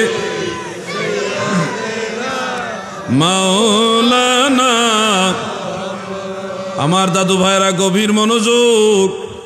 এই ফিতনার যুগে আপনাদেরকে মন মানসিকতাটা মদিনাওয়ালার দিকে ঘোরাতে হবে, অন্যথায় ঈমান বাঁচাইতে পারবেন না গো। আমাদের ঈমান কোনো বক্তা কেন্দ্রিক না, আমাদের ঈমান কোনো নির্দিষ্ট দরবার কেন্দ্রিক না, আমাদের ঈমান হলো মদিনাওয়ালা কেন্দ্রিক। সুন্নি জামাতের প্রত্যেকটা আলেমকে জিজ্ঞাসা করবেন, সুন্নি জামাতের সকল পীর মাশায়েখদেরকে জিজ্ঞাসা করবেন, হুজুর আপনাদের ঈমান কোন মুখী, কার মুখী? সুন্নি পীর মাশায়েখ উলামায়ে কেরাম এক বাক্যে নিঃশর্তে নিঃস্বার্থে বলবে, আমাদের ঈমান মদিনাওয়ালা মুখী। ঈমান ও মুহাব্বত আমার নবী মুস্তাফার গো। এই জায়গাটা আমরা সুন্নিরা খুব শক্ত। বলবেন সুন্নিরা বেশি আমল করে না। ভাই আমরা আসলে যদি বলি যে 5 ওয়াক্ত নামাজ পড়া, সুন্নত নফল এগুলি পড়ি, কিন্তু অনেক সময় দেখা যায় চাস্তের নামাজ, আওয়াবিন নামাজ, ইশরাকের নামাজ, আরো অনেক নামাজ আছে, তাহাজ্জুদ নামাজ, সবগুলি সালাতুত তাসবিহের নামাজ, অনেক কিছু আমরা অনেক সময় আমল করতে পারি না। দুর্বলতা স্বীকার করলে দোষ নাই। আমাদের মধ্যে আলহামদুলিল্লাহ যদ্দূর পারি চেষ্টা করি আমল করার জন্যে। ফরজ, ওয়াজিব, সুন্নত, নফলও কিছু করি, কিন্তু এর চেয়ে বেশি কিছু করতে পারি না। হ্যাঁ, মাঝে মধ্যে জিকিরের মাহফিলে বসি, মাঝে মধ্যে মাজার কবর জিয়ারতে যাই, অনেক সময় দেখা যায় ওয়াজ মাহফিলে যাই, দুরূদ শরীফ পড়ি, মুনাজাত করি, এই আমলগুলি আমরা করি। কিন্তু তুলনামূলকভাবে আপনি দেখেন যাদেরকে আমরা ওয়াহাবি বলি, তারা ফরজ নামাজটা কোনো মতে পড়া নামাজের পরে আর দোয়া করতে রাজি হয় না। এখানে তারা আমাদের সাথে 1 পয়েন্ট কমে গেল। আমরা ওয়াজিব পড়ি, তারাও ওয়াজিবটা আদায় করে, সুন্নত আমরা বেশিরভাগ পড়ি, তারা বেশিরভাগ পড়ে না। যেমন আমরা সুন্নিরা বেশিরভাগই সুন্নত নামাজগুলি পড়ার চেষ্টা করি, মাগরিবের পরে 2 রাকাত সুন্নত পড়া নফলটাও পড়ার চেষ্টা করি, এশার নামাজের 4 রাকাত সুন্নত, এরপরে ফরজের পরে 2 রাকাত সুন্নত, তারপরে নফল আছে, এটাও আমরা পড়ি, ভিতরের আগের নফলও পড়ার চেষ্টা করি, শেষেরটাও পড়ার চেষ্টা করি। প্রত্যেকটা সুন্নতের উপরে আমরা আমল করার চেষ্টা করি। যেমন ঝগড়া, যুদ্ধ, এই ওয়াহাবিদের সাথে আমাদের ঝগড়াই হইল সুন্নত আর নফল নিয়া। যেমন আমরা কাবলাল জুমা 4 রাকাত সুন্নত জুমার দিন আছে, এটার পক্ষে দলিল দেই, আর তারা এটা নাজায়েজ বানাইবার চেষ্টা করতেছে। কথা বুঝতেছে না? উল্টা না বিষয়টা। আমরা তো আমল করি, বরং এটাকে এস্টাবলিশ করার জন্য দলিল সাবমিট করি, আর তারা এটা জোর করে নাজায়েজ বানাইতে চায়। আমাদের মাহফিলগুলির দিকে তাকান, যেই পরিমাণ দুরূদ শরীফ পড়া হয় সুন্নি মাহফিলে, প্রত্যেকটা বক্তা তার 1 ঘন্টা হোক, 1.5 ঘন্টা হোক, 2 ঘন্টা হোক, যতটুকু আলোচনাই করে, তার আলোচনা শুরু থেকে শেষ পর্যন্ত বেশ কয়েকবার দুরূদ শরীফ পড়ে।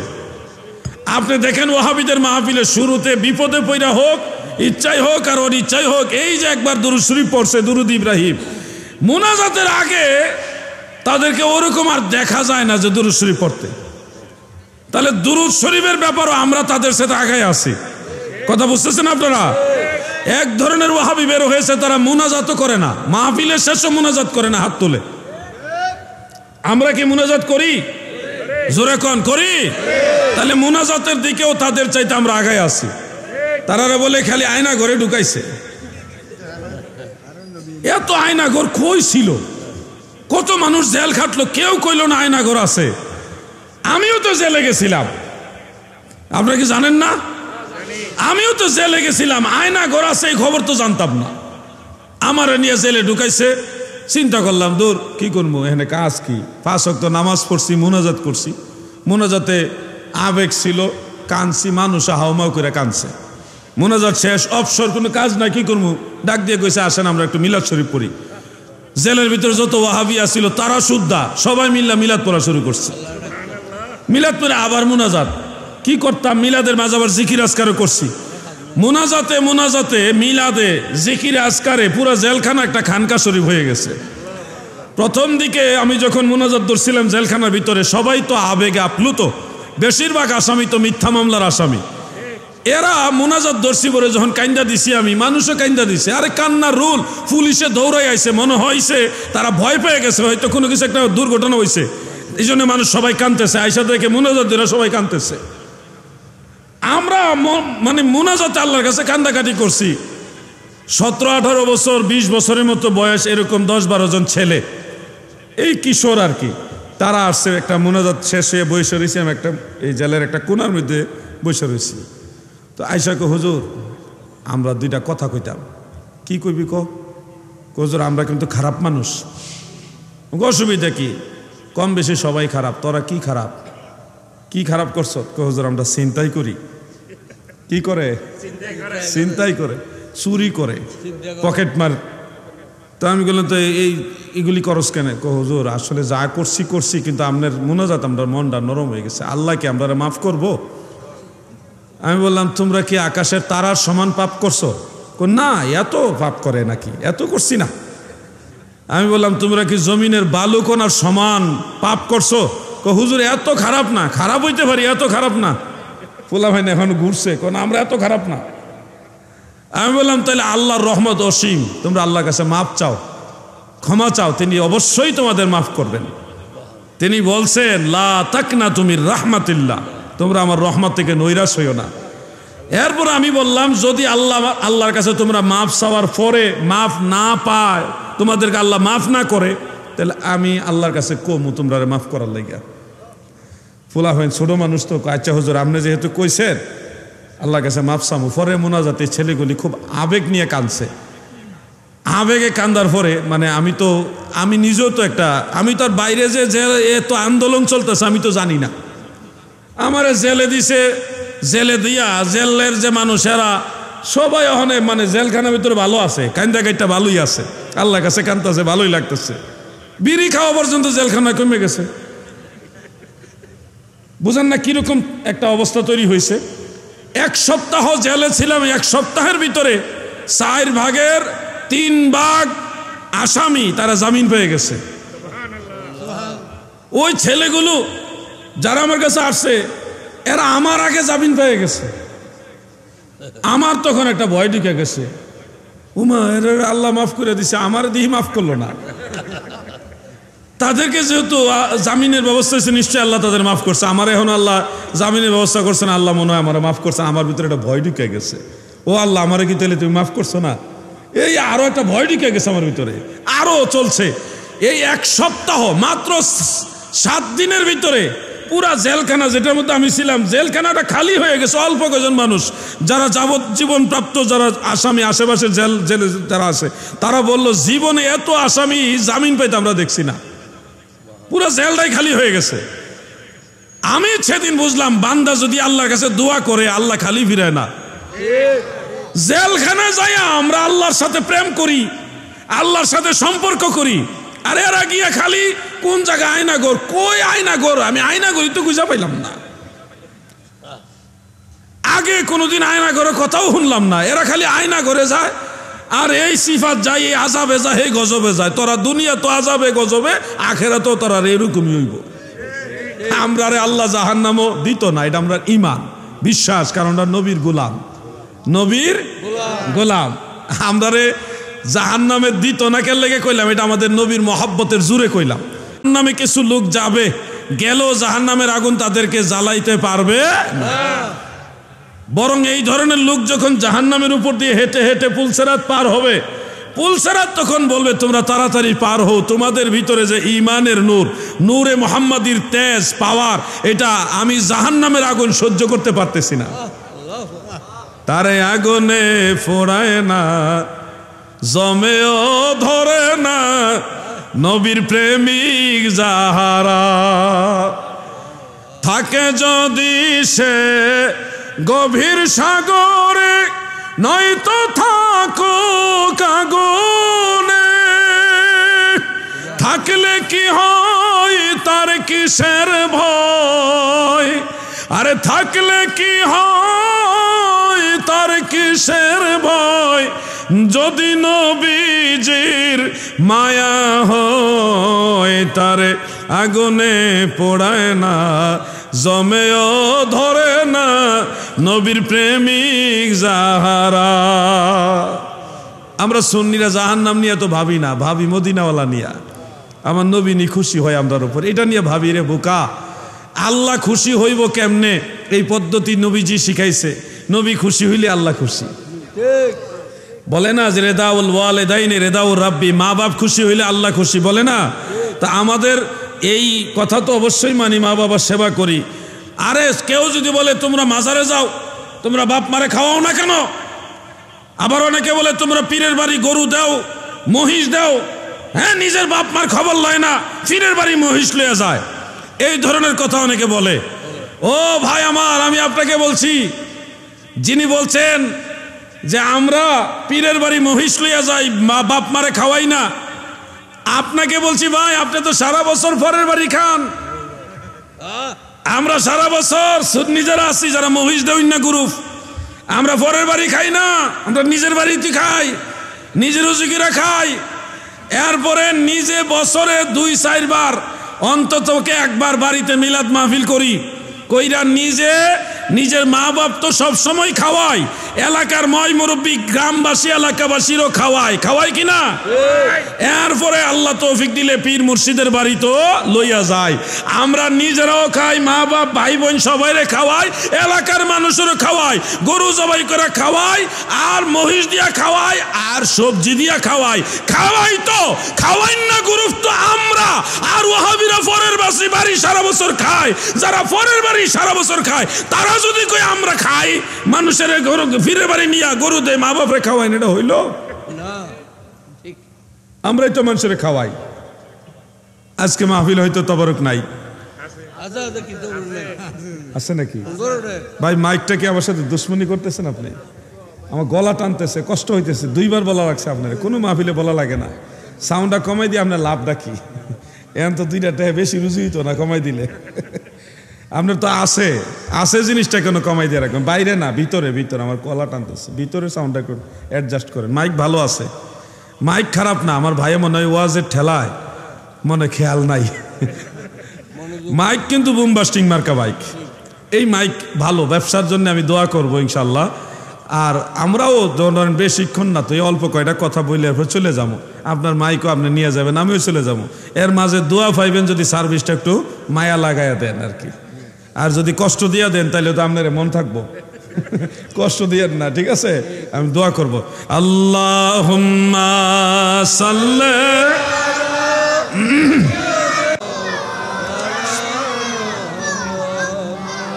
ওয়া আলা আলি। মাশাআল্লাহ, এটা খোলা খোলা করুন না নাই এখন। আল্লাহুম্মা সাল্লি মারহাবা মাওলানা মুহাম্মদ ওয়া আলা আলি সাইয়্যিদিনা। নবীজির ইশকের তীর কলিজায় বিধিল যারো, ছেড়ে দিছে বাড়ি ঘর, সার কইরাছে রোদন। আল্লাহ সাল্লি আলা মারহাবা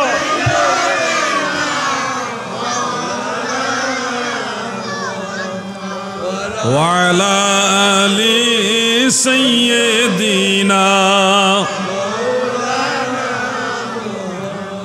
অতএব আজকে আমার আলোচনার প্রায় শেষের দিকে চলে আসছি।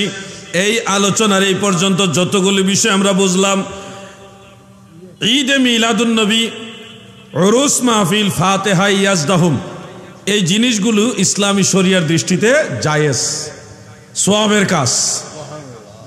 শুনেন ভাই আমার, আপনারা হয়তো মনে করেন সুন্নিরা বেশি বাড়াবাড়ি করে, তারা এই বিভিন্ন মিলাদ, জিকির, ফাতিহা, ইয়াজদাহুম এগুলি বানাইছে, এই খতম ওই খতম বানাইছে। আপনি এগুলি হয়তো বলবেন, বলতেও পারেন, অনেক লোক এরকম বলা বলি করে যে সুন্নিরা এই খতম ওই খতম বানাইছে। আরে ভাই, খতমের মধ্যে কি পড়ে জানেননি আপনি? খতমের মধ্যে আল্লাহর গুণগান গায়, আল্লাহর তসবিহ পড়ে, বিভিন্ন দোয়া পড়ে নাকি? তো মানুষ বসে আল্লাহর দোয়া পড়া, আল্লাহর কাছে দোয়া পড়া, জিকির আজকার করা, তসবিহ পড়া, এটা কি খারাপ কাজ? আপনি বলবেন নবীজি পড়ে নাই, সাহাবারা এইভাবে পড়ে নাই। এই যুক্তিতে আপনি নিজেও তো টিকতে পারবেন না ভাই। কারণ আপনি দেখেন, ওই যে লিল্লাহে তাকবীর, এই তাকবীর বানাইছেন আপনারা, এই লিল্লাহে তাকবীর আমার নবীজি, সাহাবাই কেরাম, তাবিঈগণ এইভাবে তাকবীর দিছে, লিল্লাহে তাকবীর দিছে এইভাবে। তাহলে আপনার বেলা এটা জায়েজ হইল কেমনে? এটা তো জায়েজ বানাই নিছেন আপনারা। আপনি বলছেন উরুস মাহফিল করা যাবে না, কিন্তু নিজেরা ঠিকই সালাফি সম্মেলন করতেছেন। তা আপনারা বলেন সালাফি সম্মেলন সাহাবাই কেরাম করছে কিনা, তাবিঈরা করছে কিনা, দলিল দেন। সালাফি সম্মেলন এই ধরনের অনুষ্ঠান সাহাবারা করছে, দলিল দেন। আমরা একটা অনুষ্ঠান করি জায়গায় বসে বসে খতমে ইউনুস পড়ি। খতমে ইউনুস কি? কোরআনের একটা আয়াত। ইউনুস নবী যে দোয়াটা পড়ছে, লা ইলাহা ইল্লা আনতা সুবহানাকা ইন্নী কুনতু মিনাজ জালিমিন, এটা পড়তে থাকি সোয়া লাখবার, কেউ আরো বেশিবার পড়ে। তো আল্লাহর কোরআনের আয়াত দোয়া হিসেবে কতগুলি মানুষ বসে বসে পড়তেছে, এটা আপনি বানাইলেন বেদাত। হ্যাঁ, এইভাবে সাহাবারা বসে দোয়া ইউনুস পড়েন নাই, খতমে ইউনুস এই খতম ওই খতম সাহাবারা করে নাই। আল্লাহর দোয়া, আল্লাহর কাছে দোয়া, তাসবিহ, তাহলিল, কোরআনের আয়াত, এগুলি পড়লে আপনার কাছে হইতেছে বেদাত। আর আপনারা যে বসে বসে এই সালাফি সম্মেলন, এই 3 দিনের ইসালে সব, এই বিশ্ব ইজতেমা, এই বিভিন্ন নামে বিনামে বিভিন্ন ভাবে আপনারা যে নিজেদের প্রোডাকশন এগুলি বিতরণ করতেছেন, এটা কোন সাহাবী কোন তাবিঈ করছে? ওইটার দলিল কি? হ্যাঁ, এরপরে 21 সবক মনে রাখবেন। চরমুনার ভাইরা যারা আছেন, 21 সবক নামক একটা বই আছে চরমুনা দরবারের। ওই বইয়ের মধ্যে 21টা সবক আছে। আমরা এই সবকগুলির পক্ষে, বিপক্ষে না। কিন্তু আপনারা যখন বিভিন্ন খতম পড়ি, অনেকেই একটু ব্রু কুঞ্চিত করেন, চেহারা মলিন করে বলেন এগুলি সাহাবারা করেনি, বিদআত। তা আপনি কি বলতে পারবেন যে আপনাদের চরমুনাই দরবারের 21টা সবক এইভাবে সাহাবাই কেরাম দিয়েছে? দলিল দিতে পারবেন? শুধু সুন্নিরা বসে জিকির করলে দোষ। আমরা যে একসাথে বসে জিকির করতেছি, লা ইলাহা ইল্লাল্লাহ, লা ইলাহা ইল্লাল্লাহ। বাস এই যে জিকির করলাম, আমার লামাযহাবী ভাই সাহেবেরা ওনারা ফতোয়া দেয় এইভাবে সম্মিলিত জিকির করা যাবে না, বেদাত। আমরা এক জায়গায় বসে আল্লাহর জিকির করতেছি, এটাও তাদের কাছে বেদাত। বলে সাহাবারা এইভাবে জিকির করেনি। আরে বুকা, তুমি কি হাদিস পড়নি? প্রিয় নবীজি বলেছেন, ইজা মারারতুম আলা রিয়াদিল জান্নাহ ফারতাউ, তোমরা যখন জান্নাতের বাগানের পাশ দিয়ে যাবে তখন ইহার ফল ভক্ষণ করবে। সাহাবারা প্রশ্ন করলো, আমা রিয়াদুল জান্নাহ ইয়া রাসূলুল্লাহ, নবী গো জান্নাতের বাগান কোনটা? দয়াল নবীজি উত্তরে বলেছেন, ক্বালা হিলাকুজ জিকির, জিকিরের গোল বৈঠক। আমি গাউসে পাকের দরবারে দেখেছি বাগদাদ শরীফে, গাউসে পাকের মাজার শরীফের সাথেই যে মসজিদ, এই মসজিদে নামাজ শেষ হয়ে গেলে সবাই একসাথে গোল হয়ে বসে। গোল হয়ে বসে একজনে মাইক দিয়া, বাকিরা সবাই মাইক ছাড়া বসে বিভিন্ন আলফাজে জিকির করতেছে, দুরুদ পড়তেছে। একটা দুরুদ আমার খুব ভালো লেগেছে, সাল্লাল্লাহু আলা মুহাম্মদ সাল্লাল্লাহু আলাইহি ওয়াসাল্লাম, সাল্লাল্লাহু আলা মুহাম্মদ সাল্লাল্লাহু আলাইহি ওয়াসাল্লাম। এই দুরুদ শরীফটা সবাই গোল হয়ে পড়তেছে, কিছুক্ষণ লা ইলাহা ইল্লাল্লাহ জিকির করতেছে। এই যে গোল বৈঠক হয়ে সবাই জিকির করতেছে, আপনারা বলুন এটা কি একাকী হইল না সম্মিলিত হইল? বুঝেন নাই মনে হয় আপনারা। সবাই একসাথে গোল হয়ে জিকির করতেছে, আমরাও কিন্তু এক ধরনের গোল হয়েই আছি। আপনাদের এদিকে লোক বেশি, আমাদের এদিকে লোক কম, কিন্তু গোল বৈঠকই ধরা যায়। তো ওনারা এদিকে মুখ, আপনারা এদিকে মুখ, আমরা এদিকে মুখ। ওইখানে তো একজন আছে, একজন আর দুইজন থাকে, তিনজন আছে, ওনারা আবার এদিকে মুখ। এটাও কিন্তু একটা গোল বৈঠকের মতোই। ওই যে হিলাকুজ জিকির, জিকিরের গোল বৈঠক। আল্লাহ রসুল বলেছে এটা জান্নাতের বাগান। সবাই একসাথে গোল হয়ে বসে যখন আল্লাহর জিকির করে, ওই মজলিসটা হয় জান্নাতের বাগান। তাহলে সবাই একসাথে গোল হয়ে বসে যখন জিকির করে, এটা কি একাকী জিকির থাকে না সম্মিলিত জিকির হয়? তাহলে তো সম্মিলিত জিকিরের দলিল এই হাদিস থেকেই পাওয়া যায়। তোমরা বেদাত বানাইলা কেমনে রে ভাই? এই জন্য আপনাদেরকে প্রথম আজকে আলোচনা শুরুতে বলছি যে প্রয়োজনে জবান বন্ধ রেখে ঘরে একা একা ইবাদত করবেন। যেই মজলিসে গেলে আপনার ফিতনায় আক্রান্ত আসক্ত হওয়ার সম্ভাবনা আছে, মজলিস থেকে দূরে থাকতে হবে। প্রয়োজনে যে মসজিদে গেলে আপনার ফিতনা হবে, মসজিদে নামাজ পড়া বাদ দিয়া যেখানে ফিতনা নাই ওইখানে গিয়ে নামাজ পড়বেন। ফিতনা খুব ভয়ঙ্কর জিনিস। ইমান একবার চলে গেলে আর পাইবেন না, একেবারে ইমান হারায় মরলে, একবার যদি বেঈমান হয়ে মরে যান আর ইমান আনার সুযোগ নাই। মৃত্যুর আগে সুযোগ আছে, মৃত্যুর পরে আর সুযোগ না। আপনাদের এগুলি খেয়াল রাখতে হবে। আমি আলোচনাটা সামনে নিব না, তবে আপনাদের যুবকদেরকে, বিশেষ করে যুবকদেরকে, কোনো মুরব্বী না, মুরব্বীরা শুধু শুনবেন, শুধু যুবকদেরকে আমি আজকে একটা ব্যতিক্রম সুযোগ দিব। সব মাহফিলে দেই, কারণ আমার যুবকদের দরকার। যুব সমাজের সাথে আমাদের একটা আন্ডারস্ট্যান্ডিং বাড়ানো দরকার। এই জন্য আমার প্রায় শতকরা 99টা মাহফিলে আমি অপশনটা রাখি। যে কোনো 3 জন যুবক আপনারা ধর্মীয় যুগ উপযোগী শিক্ষণীয় প্রশ্ন সরাসরি করবেন, কোনো কাগজে না, সরাসরি। প্রশ্নটার জন্য শর্ত হলো ধর্মীয় প্রশ্ন হতে হবে, রাজনৈতিক না, আজগবি প্রশ্ন নয়, শিক্ষণীয় প্রশ্ন হবে। এটা রজব মাস, আমাদের কিছু করণীয় এই মাসে রয়েছে। সেটা হলো রজব মাসের 26 তারিখ দিবাগত রাত্রে আমরা মসজিদে জড়ো হব, অথবা যার যার ঘরে আমরা সাধ্য অনুযায়ী নফল নামাজ পড়ব, কোরআন তেলাওয়াত জিকির আজকার করব। ওয়াজ মাহফিল হলে মসজিদে, ওয়াজ নসিহত হলে আপনারা সেখানে অ্যাটেন্ড করবেন, শুনবেন, জিকির আজকার, দোয়া মোনাজাতে শরীক হবেন। আর পরের দিন 27 তারিখে আপনারা রোজা রাখবেন। আমরা সুন্নি মুসলমান, শুধু একটা রোজা কখনই রাখি না, 2টা বা 3টা রাখি। সেই হিসাবে আপনারা 2টা অন্ততপক্ষে রোজা রাখবেন। 26 তারিখ একটা, 27 তারিখ একটা, রজব মাসের আমল এটা।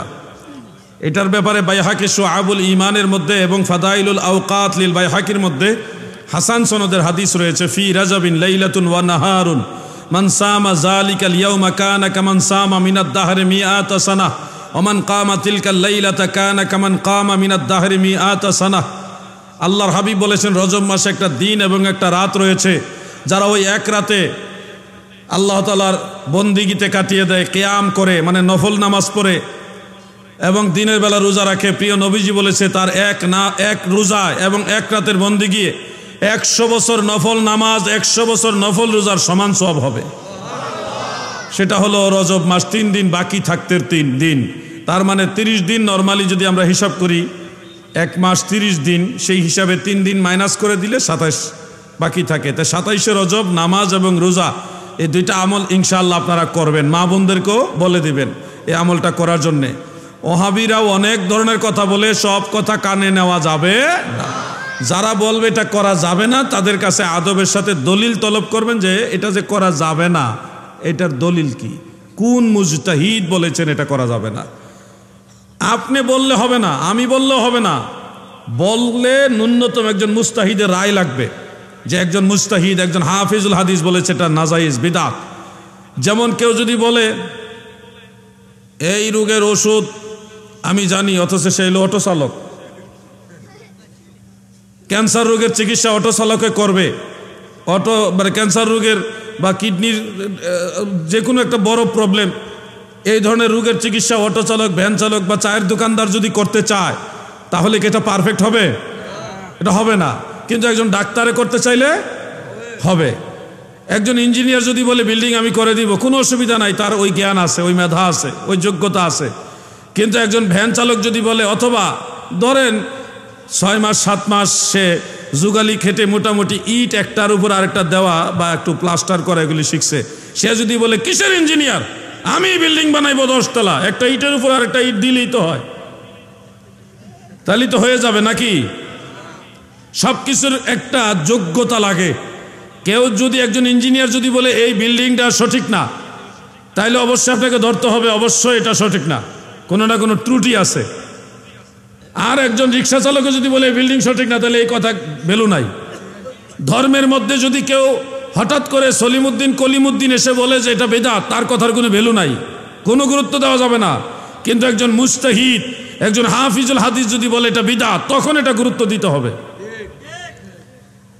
হঠাৎ করে একজন এসে বলবে সবে মেরাজের কোনো রোজা নাই, নামাজ নাই, তার এই কথার দলিল তলব করবেন যে কোন মুস্তাহিদ কোন হাফিজুল হাদিস বলেছে এটা বেদাত, দলিল দেন।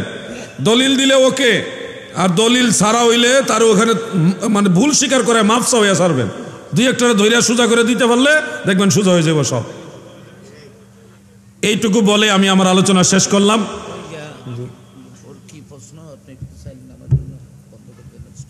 ও যুবকদেরকে সুযোগ দিতে চাইছিলাম সরাসরি। আচ্ছা, তাহলে যুবক বাইরে দেখছেন আপনাদের পক্ষে হুজুর আছে। আচ্ছা, 3 জন না, আমি 2 জনকে সুযোগ দিই, একজন কমাই দিলাম হুজুরের সম্মানে। তো প্রশ্ন যারা করবেন বুঝতেই তো পারছেন পয়েন্টগুলি, ধর্মীয়, শিক্ষণীয়, যুগ উপযোগী, রাজনৈতিক প্রশ্ন না, এবং ধর্মীয় হইল যেগুলি প্রয়োজনীয় না, শিক্ষণীয় না। যে নূহ নবীর নানির বাবার নাম কি? আমি কমলাপুর রেল স্টেশনে গেছি, ট্রেনের ড্রাইভার নাইম আমারে বলতেছে হযরত আদম আলাইহিস সালামের পুত্র হযরত শীস আলাইহিস সালামের স্ত্রী, উনি জান্নাতের একজন হুর ছিলেন, ওই হুরের নাম কি? আমি তখন বললাম আপনি ট্রেন চালানোর সময় এগুলি ভাবেন।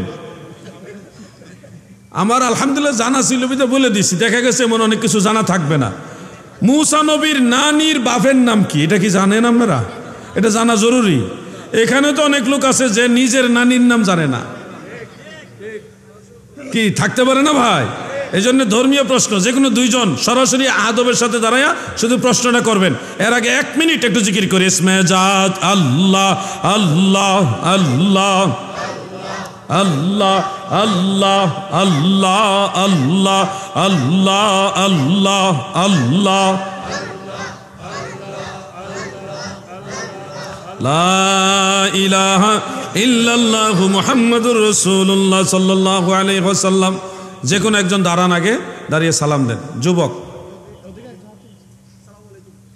ওয়ালাইকুম আসসালাম, বলেন।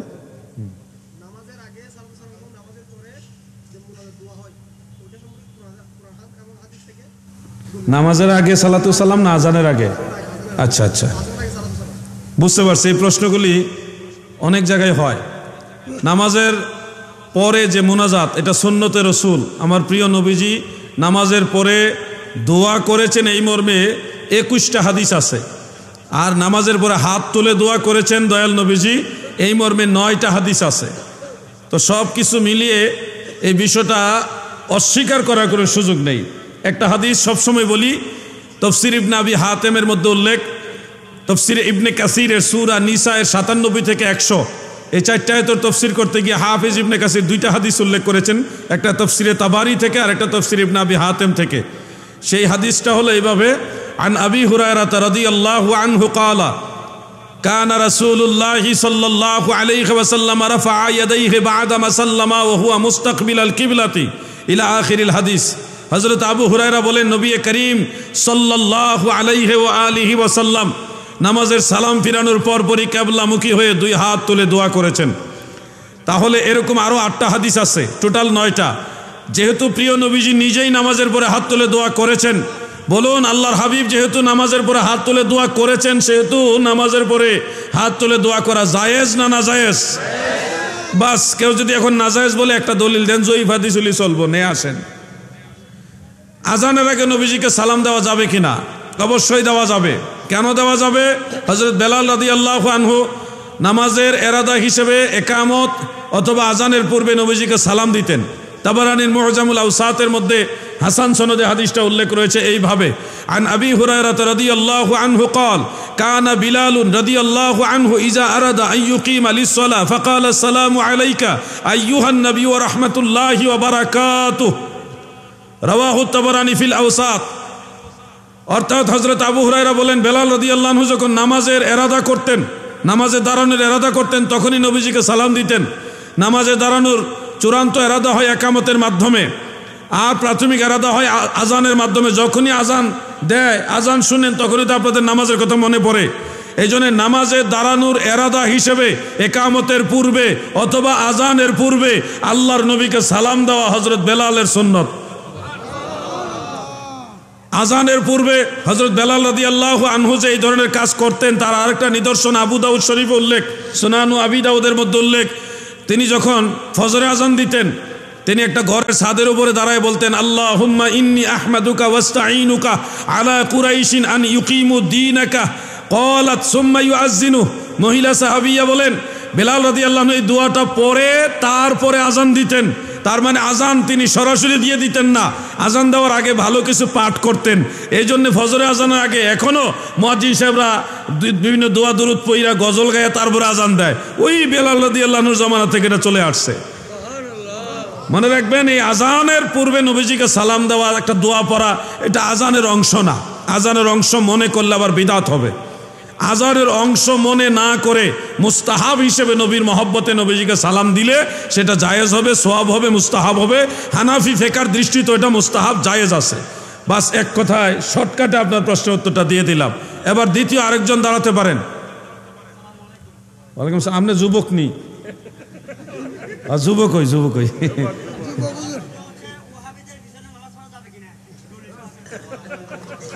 উনি গরম বলতেছে, আমার প্রশ্ন হলো ওয়াহাবিদের পিছনে নামাজ পড়া যাবে কিনা, দলিল সহকারে জানতে হবে না। ওয়াহাবিদের মানে যাদের আকীদার মধ্যে কুফরি আছে, আল্লাহ এবং আল্লাহ রসুলের শানে এমন বেয়াদবি হয়, এরকম আকীদা আছে, এই ধরনের লোকদেরকে আমরা এই বর্তমান যুগে ওয়াহাবি বলে থাকি। তো এই ওয়াহাবিদের পিছনে নামাজ পড়া যাবে না, তার প্রমাণ হিসেবে অনেক হাদিস রয়েছে। এর মধ্যে সহিহ মুসলিমের ওই হাদিসটা আমাদের জন্য যথেষ্ট। নবী করিম সাল্লাল্লাহু আলাইহি ওয়াসাল্লাম তিনি বলেছেন, সায়াকুনু ফি আখিরিজ জামানে দাজ্জালুন ওয়া কাযযাবুন। আখিরি জামানে এমন কিছু দাজ্জাল এবং কাযযাব, মিথ্যাবাদী বের হবে। তারা তোমাদের কাছে এমন এমন কথা নিয়ে আসবে, বিমা লাম তাসমাউ আনতুম ওয়ালা আবাউকুম, যেই কথা তোমরাও শুনুনি, তোমাদের বাপ দাদাও শুনে নাই। ফা ইয়াকুম ওয়া ইয়াহুম, তোমরা তাদের কাছ থেকে দূরে থাকো, তাদেরকেও তোমাদের কাছ থেকে দূরে রাখো। সাহাবাই কারাম, মনে রাখবেন, সাহাবাই কারাম তিনারা কখনোই, যখন খারিজিদের আবির্ভাব হলো হযরত আলী রাদিয়াল্লাহু আনহুর জামানায়, তখন ওই খারিজিদের কেউ যদি কোনো মজলিসে বসতো, ওই মজলিসও সাহাবাই কারাম বসতেন না। আপনি তো জানেন না, কল্পনাও করতে পারবেন না সাহাবাই কারাম আকীদার ব্যাপারে কত কট্টর ছিল। খারিজিদের সাথে নামাজ পড়া তাদের জানাজা পড়াও নবীজি নিষেধ করেছেন, লা তুসাল্লু আলাইহিম ওয়া লা তুসাল্লু মাআহুম, তারা মারা গেলে তাদের উপর জানাজা পড়বে না, তাদের সাথে জামাতেও নামাজ পড়বে না। ইমাম আবু বকর ইবনু খাল্লাল রাহমাতুল্লাহ আলাইহির লেখা কিতাবুস সুন্নাহর মধ্যে রওয়ায়াতের উল্লেখ, হযরত আব্দুল্লাহ ইবনে মাসউদ রাদিয়াল্লাহু আনহু থেকে, অন্যান্য সাহাবীদের থেকে হাদিস রয়েছে।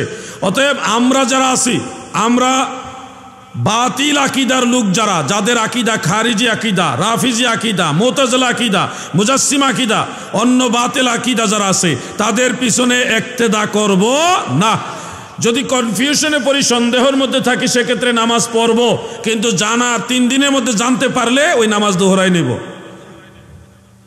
কথা বুঝছেন? যদি আপনি নিশ্চিত হন এটা বাতিল আকীদার ইমাম, তাহলে তার পিছনে ইক্তেদা করে কোনো লাভ নাই। নষ্ট ইঞ্জিনের পিছনে বগি লাগাইলে কোনো ফায়দা হবে না। Something is better then nothing.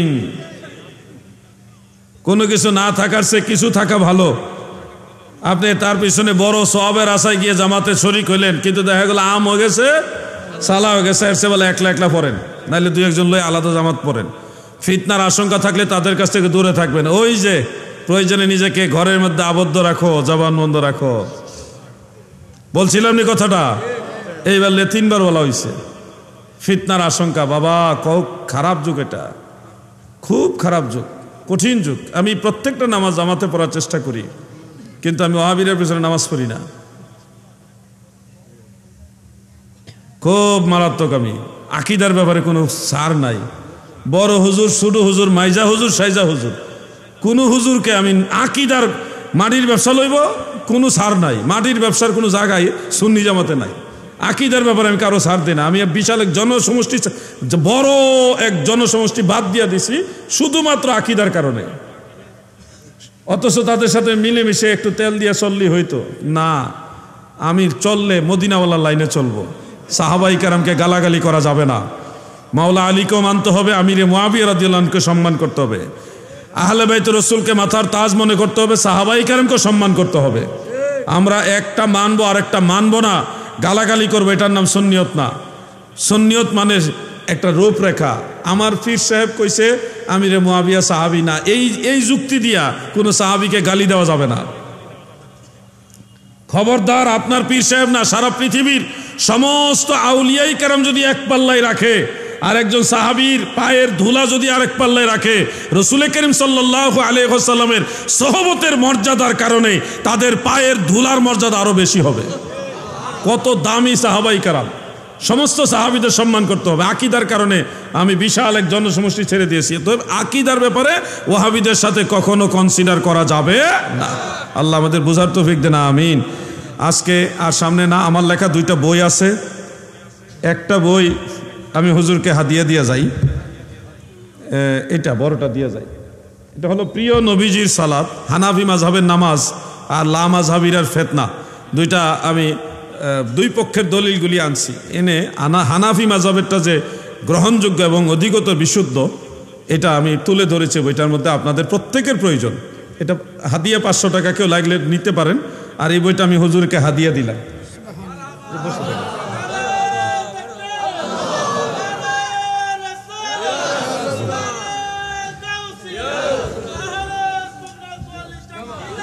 আরেকটা বই আছে শবে বরাত ও শবে মেরাজের পক্ষে। শবে বরাত এবং শবে মেরাজ এর সাথে সংশ্লিষ্ট যা কিছু আছে, নবীজি আল্লাহকে দেখেছেন, শবে বরাতের রোজা এবং শবে মেরাজের নামাজ রোজা, সব দলিল, আরশে আজিমে যাওয়া, আরশের উপরে যাওয়া, সব দলিল একসাথে। এটা 100 টাকা। যাদের লাগবে সংগ্রহ করে নেবেন। আজকে এখানে শেষ। হুজুর দেরি হয়ে গেছে, বেয়াদবি মাফ চাই। না, একবারে হুজুর দোয়া করবেন। না না না না, হুজুর একসাথে দোয়া করবেন। আমি না, হুজুর আপনি দোয়া করবেন, বরকতান। আসসালামু আলাইকুম ওয়া রাহমাতুল্লাহ।